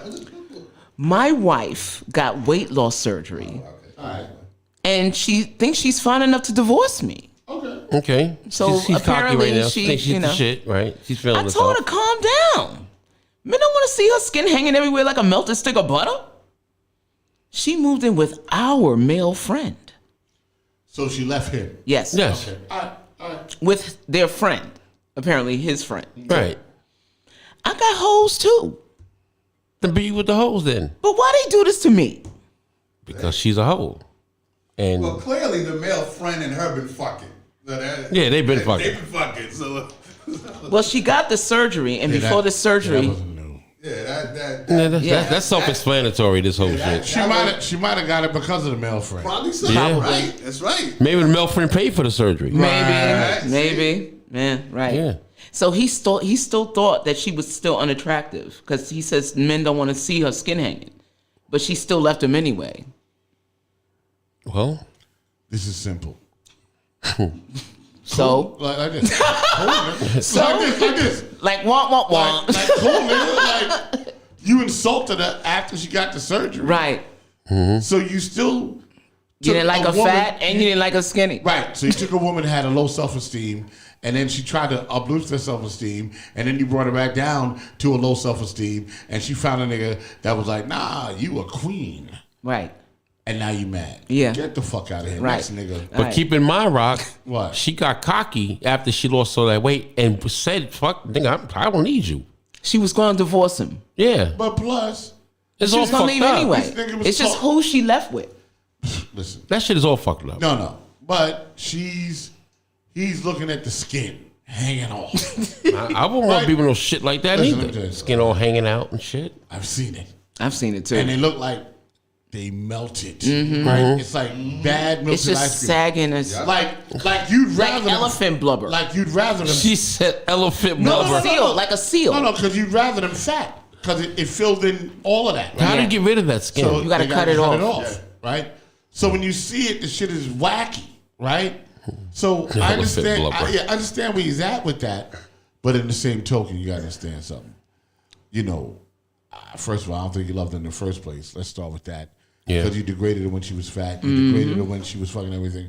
So the relationship was bad from the beginning. And he had hoes anyway. And then you got holes anyway. Yeah. Nigga, just go with the holes. Let your old man, let your man Right, get go that. your own way. Let your man get the melted butter, and we gonna keep it moving. All right, next. nigga. She said elephant blubber. Well, more like, seal, like manatee. Anyway. That shit is disgusting. All right, next. My husband works seen for it in his San ex-wife's family. Say that again. My husband works for his ex-wife's family. Okay. Once a month, his ex swoops in and kidnaps him for a night. Oh, they fucking. Last time he missed my birthday. They fucking. He won't call the police on her because he'll get fired. They fucking. I want him to quit, but I'm not working, so he can't. Then What to fuck do? him. There you go. And they're fucking. go. They fucking. We just move on from that. Right. Yeah, they fucking. He's for the street. So, Like, listen, bitch. What the fuck you think is happening? right. They fucking. Kidnaps me. Say the famous words. Say it. Say it. Say it. Say it. This is stupid. Good grief. All right, last one. Question, bitch. They fucking. The last one. And if you want them to stay employed, you better make sure they keep fucking. Word. Until he find a job. Because they putting money in our pockets. Right. She can have him for 2 nights. Yeah, right. So fucking is Give a me a great break. thing. Right. Can she come over and clean too? Fuck that shit. Anyway, I'll come over and clean. Right. Shit. You want me to change the sheets for you? Anyway. And fucking. Right. Okay, last one. After we fought in our favorite bar, hubby and I realized he had a problem. We had a problem with alcohol. We agreed to only drink together at home and after the kids have gone to bed. Their bedtime used to be 9. Now it's 4:30 so we could drink. Kids are angry and disrespectful. Advice? They need to go to AA. I like that shit. Hold on, I'm pulling the other side of the table. Go ahead, yo. I'm sorry. I jumped the gun. I'm sorry. No, man. They need help. Think about that crazy shit. What the fuck? I like the dedication to drinking. Like we'll put these things in Like, bed we need for- more time. Oh shit! They're not even fucking. They just want to drink.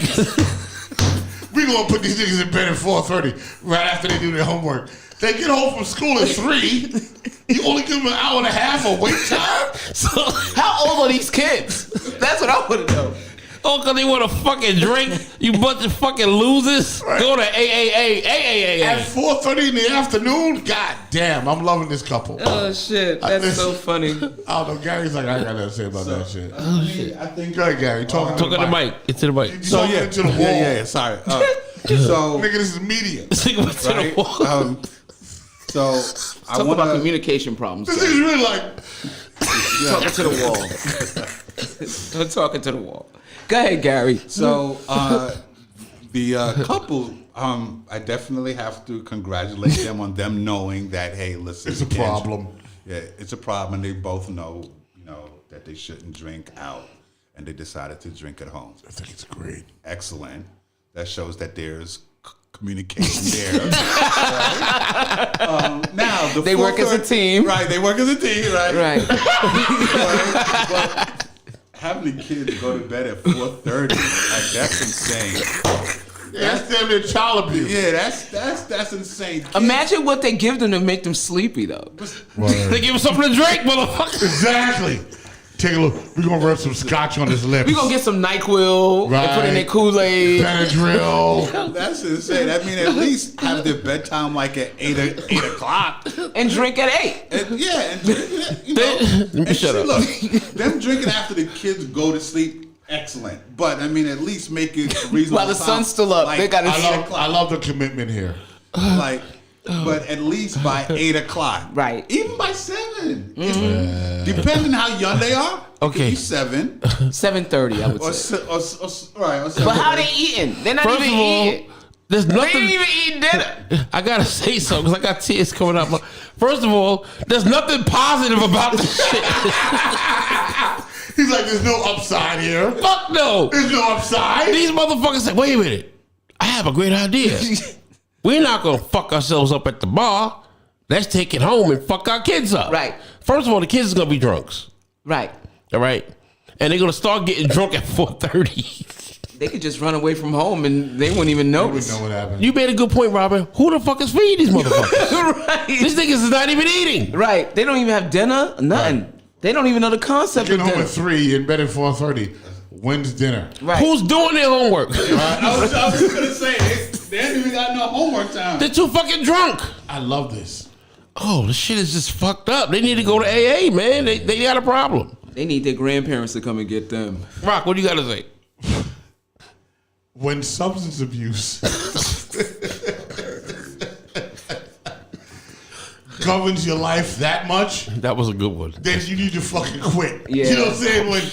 When substance abuse takes your whole shit over, Yeah. right? That's crazy. That you don't give a fuck about human interaction, particularly with your children. 4:30. We got to make a song called 4:30. 4:30, drink again, gotta go. 4:30. Pam. Drink again, Pam, Pam, Pam. Who the hell is this waking me up 6:30 in the afternoon? Yeah. I got drunk at 4:30. Yo, I love this. But real talk, if I had to give him some advice, you niggas need some fucking help. And that's because the substance abuse has taken over your human interaction with people and then your children, that you're so uncivilized now. Right. And you're so into what's happening that you're putting your kids to bed right after they go to school. It doesn't appear there's any dinner time. It doesn't appear like there's any homework time. Nothing. Nothing. Like they had plans to be fucked up. Right. Like they sat down and talked about, yo, We got to find a way to really get fucked up. Yeah. What time were they going to the bar before they got home? And who was watching their kids when they went to the bar? Correctamundo. See, it's all fucked up. Those poor kids. Oh, shit. I know we said it in the chat, and we actually did it, right? What do you call that? Prophecy. We've been doing this for 3 hours. I knew it. Oh, 3 shit. hours and 4 minutes. You I know what knew I'm saying? Elephant blubber. They're cracking up about that. You said elephant blubber. Yeah. That's fucking disgusting. It's in there. So, Before you close out, yes, sir. happy birthday to LG. LG had a Oh, birthday. yes. Right. Yeah. I spoke to LG for his birthday. Happy Okay, birthday, good. LG. Happy Your brother birthday, had a LG. birthday too, didn't he? Your brother? Yeah, so my brother's on the 23rd, LG's on the 24th. I spoke to my brother. He had a big party Sunday night up at the old Jimmy's. Oh, yeah. And John B performed. Nice. Yeah, and Will Trax was there. Oh, Will Whole Tracks. Shout out to stage. my dude, Will Tracks. Yeah, and Ty Boogie DJ. And it was a big party. It was a big party up there. Boogie, wow. You know what I'm saying? I was worn out for the rest of the weekend. So, and then I didn't find out about it until it was on Facebook. I was like, the day was happening. I'm like, nigga, Speaking of Will, we got to do a track with Will Tracks. too. absolutely. Yeah. So he did that. The next day on the 24th was LG's birthday. I called him. We talked for about 20 minutes about stuff with the museum and all that. And I also expressed to him, you know, when you know somebody that long, you've seen the evolution, right? And I had the same conversation with my brother. And I was just like, it's so dope to see how the person you've evolved into, based on me seeing you start with nothing. Not nothing in terms of your foundation or where you lived, but you started just from an idea. And now that idea and your journey has taken you to creating the hip hop museum in the Bronx. That's beautiful. In the Bronx. In the Bronx. Give him some claps for that. You know what I'm saying? Great. So I just had to express that to him. You know what I'm saying? And It's huge. for him to achieve that, him and Rocky, right, and not be one of the actual founders of hip hop, and for them to facilitate that, they're not Hurt, they're not Bam, they're not Flash. That's the three, right? Right. What do you call that? Holy Trinity. The Holy Trinity. But they participated in it for sure. I watched them both. And to be able to create this thing to preserve the history, our history, everybody in this room's history is hip hop. And they're preserving that. I felt that was amazing. You know what I'm saying? That he wasn't just DJ LG. Yeah. Now he's LG the curator. He has a legacy now. He has a legacy. He has a Yeah. legacy now. And the same thing from Rocky. Rocky. Coming from Right.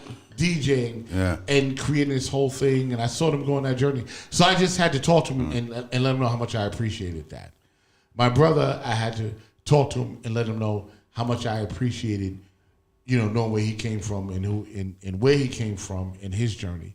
You know, and I think that's kind of important on birthdays, that if you know somebody long enough, you need to let them know, right? Or ask them that question. When I was in the car with Chinks, and his birthday was January 14th. Yeah, Right? yeah. Same day as my daughter's Yeah. birthday. And I said to him, what did you learn in your life up till now? What was good and what was bad? What worked and what didn't work up until this time? Now that you're at this stage of your journey. And then we had that conversation. And I think that when you have a birthday, you should even acknowledge that in people that you do know for a long time. Yeah. Or ask the person that you do know that you might not know for a long time, where you at with it at XYZ age? What have you learned? Right. What do you know? True. Right? Or what do you don't know? Or do you even care? It doesn't matter. But the question, you have to, my birthday's always been self-reflection.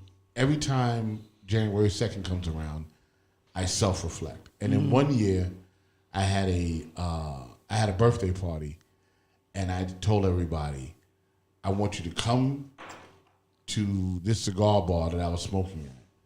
And I said, I want you to roast me. I said, I want you to give me my flowers right now. while I'm on earth. I want you to treat it like it's my wake. I want you to treat it like it's my funeral. And I want you to talk to me and tell me what your last words would be if this was the last time you were going to see me. Wow, that's powerful. I want you to tell me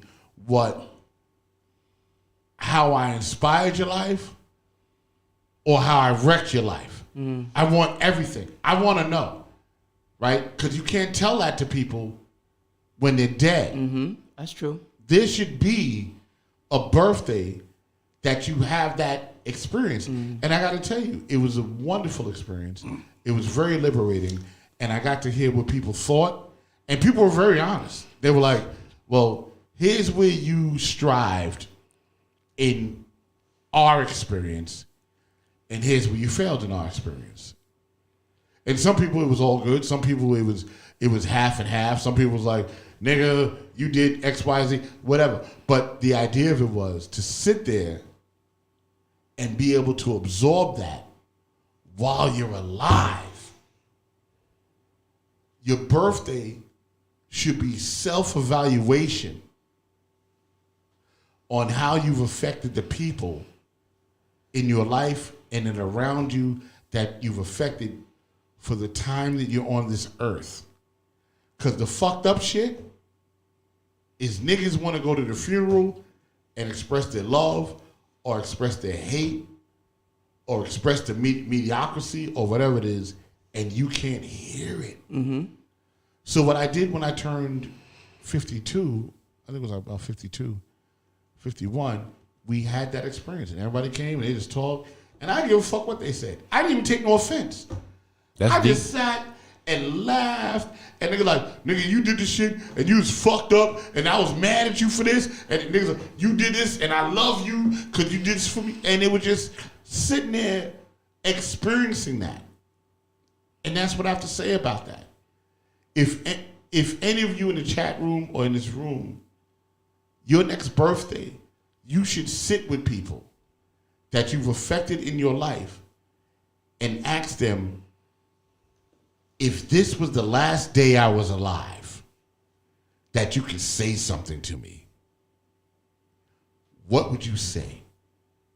What would it be? How did I affect your life?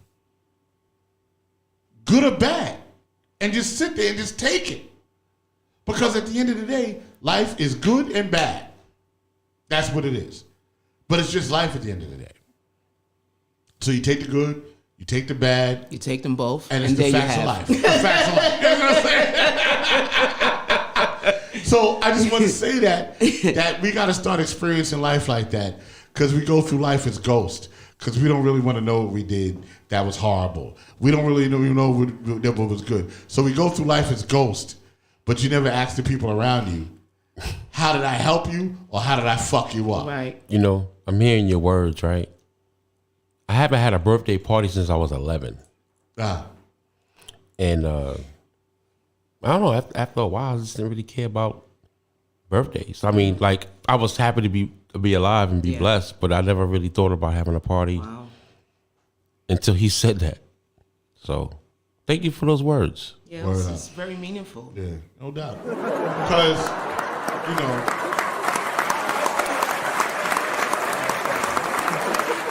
a party doesn't have to be a celebration. A birthday party sometimes could be just self-reflection. All the time. And that's cool. And that's cool too. And I think that everybody should do that. You know what I'm saying? I can't hear you, or I don't know, because I've never been dead before, but I'm just gonna go with common thought. I can't hear you when I'm dead. True. But I can say what Lay said to me that day. I can say what Free said to me that day. I can say what Leg said to me that day. I can tell you what everybody in that room said to me that day. Right now, 4 or 5 years later, after I did that shit. Wow. And I know exactly how all them niggas feel. That's beautiful. You know what I'm saying? Yeah. So that's kind of, once you get older, I think that's the space you really want to be in. You know what I'm saying? And in those areas of those relationships, that maybe I might have been oblivious to, that I did any harm, because I had a couple of those too, right? I had to understand that too and go, maybe I wasn't paying attention.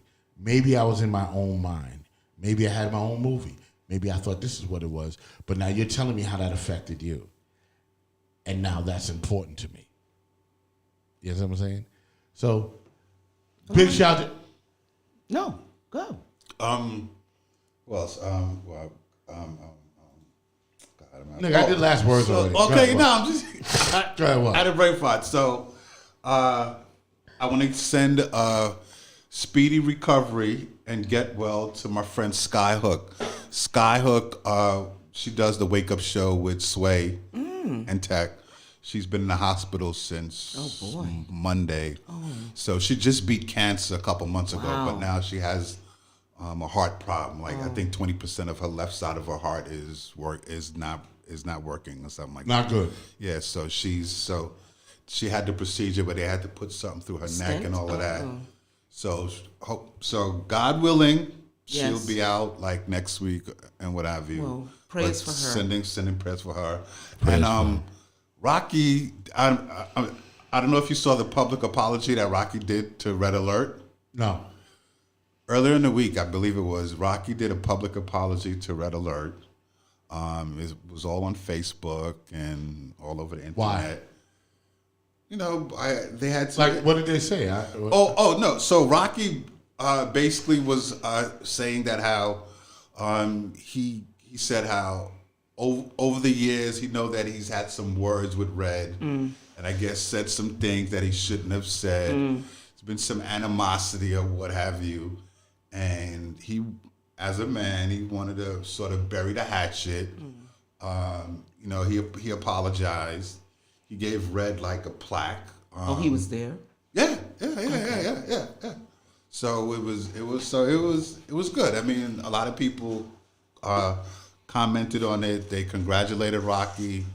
You know, Fred actually said that they've had some issues from, you know, Rocky had said some things and had some feelings some kind of way about Red, which I found interesting because ever since the whole Universal Hip Hop Museum thing started, Red never really talked about it like that. So he never. So now because Red. I mean, you can't do this shit without Red. That's true. Of course not. But I think we also have to understand that, and what Rocky understood was that as we were younger, we was at war. Right. True. Red did what he did. He did. Yeah. Don't think that it was Just one-sided. one-sided. Right. Rocky just went and went, okay, you know what? You know what I'm saying? Red did what he did, Rocky did what he did, and we all did what we did because we were all coming up in this thing called the music industry. And we were all trying to get ahead, and you would think this person's your man and not your man or whatever. You know what I'm saying? But now that we're all older, everyone's buried the hatchet, and they're like, nah, it's a kumbaya thing and so on and so forth. And we put all that behind us because we realized at this stage in the game, all that shit was fucking nonsense. You know what I'm saying? So big shout out to Rocky. I'll send it and to Red, you so you can see. Yeah, for coming together and unifying that. And I'm just saying this because I live on both sides of the fence. I live in the Hip Hop Boulevard side of the fence and the Universal Hip Hop Museum, right? And everybody on both sides, I love them. My roots are deep with LG because I know LG's like my brother. You know what I'm saying? But at the end of the day, even in that situation, there's some healing that has to happen, right? Because we're experiencing this situation where there's a rub, and even that has to have some sort of healing. But when we were younger, absolutely, niggas was on fire. You know what I'm saying? What am I gonna talk about when I was younger that I did to people? You know what I'm saying? Or people did to me. But now you're older, you're like, nigga, I understand, or whatever. I don't give a fuck, or fuck it, it's over. The fact that you let go of that baggage is where it's at. Right. You know what I'm saying? Right. You didn't, because he could have been on, Rocky could have been on some shit. Of course. And been like, I'm not going to include you in the Hip Hop Museum. It's bigger than y'all. Because now I'm up. Right. But he's like this. He's righting his wrongs. It's bigger than It's bigger than that. Yeah. And you're a part of hip hop history and you're Yeah. direct. So big shout out to Rocky for doing Word. that. You know what I'm saying? That's You're very great. agile. I want to say something real quick if I will, right? Me being an entertainer for many years, I must say that hip hop is so much in my blood. Hip hop has saved my life. It taught me to communicate with others that's like me. Not just being a beatboxer or loving battle rap or DJing or whatever. Hip hop has really gotten a lot of people together because it just tells you a lot about who we really are. Mm-hmm. It's a culture. And, you know, a lot of things happen that was wrong, but that's part of life, right? Right. You know, you live and you learn, you go through this journey, but hip hop is the way of life. Yeah. And I think hip hop for like saving my life and bringing me to this place. Okay. You know, real talk. No, I get it. Because people really don't understand what that is and what that means. It's not about just saying nigga and DJing and talking shit. It's really a fucking culture. And we still have a lot of growing to do. It's still evolving.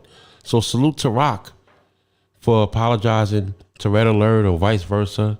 That's called growing up. Yeah. And that's what this is about, you know?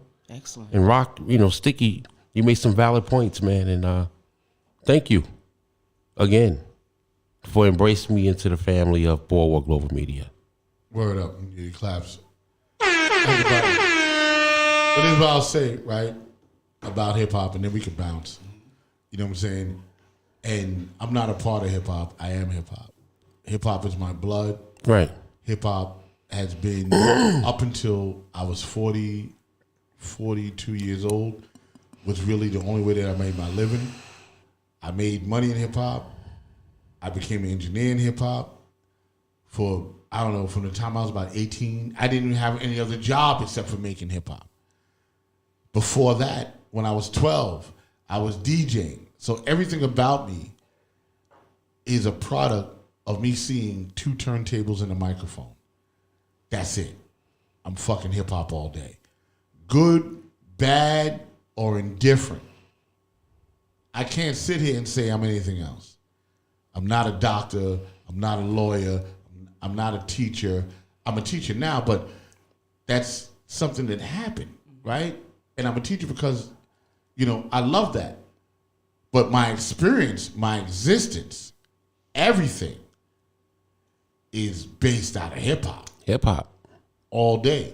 And it saved a lot of our lives. Because if we didn't have rap music, if we didn't have hip-hop, then none of us would be sitting at this table as the beings that we are today. Facts. If Kool Herc never did his thing, whatever that thing was in 73 at Cedar Avenue, we'd all be different people at this table if hip-hop never existed. Let's just start with that. Yeah. It's true. And the world would be a different place. Absolutely. There'd be no Red Alert on the radio because there'd be no hip-hop. There'd be no 98.7 KISS FM. There'd be no Hot 97. That's Right? The world, you understand something? Hip-hop is so powerful. It changed policy. Mm-hmm. It changed how niggas did business. It changed the business. It changed the business of radio, TV, fashion. Think about it. Mm-hmm. In 73. Malt liquor. It changed everything. We were a part of something special that no other generation even experienced. Mm-hmm. Yes, our parents invented rock and roll and jazz and all that. All that shit happened. Yeah. But the shit that happened to us turned into a multicultural, multi-billion-dollar, worldwide, life-changing, world-changing fucking phenomenon. And you know what's crazy, 50 Rock? years, too. I tried to like run away from the shit at one point. So I'm just going to just do stand-up. And that shit just, as you would say, will me back in. Right. Because guess what happened? You can't run away from yourself.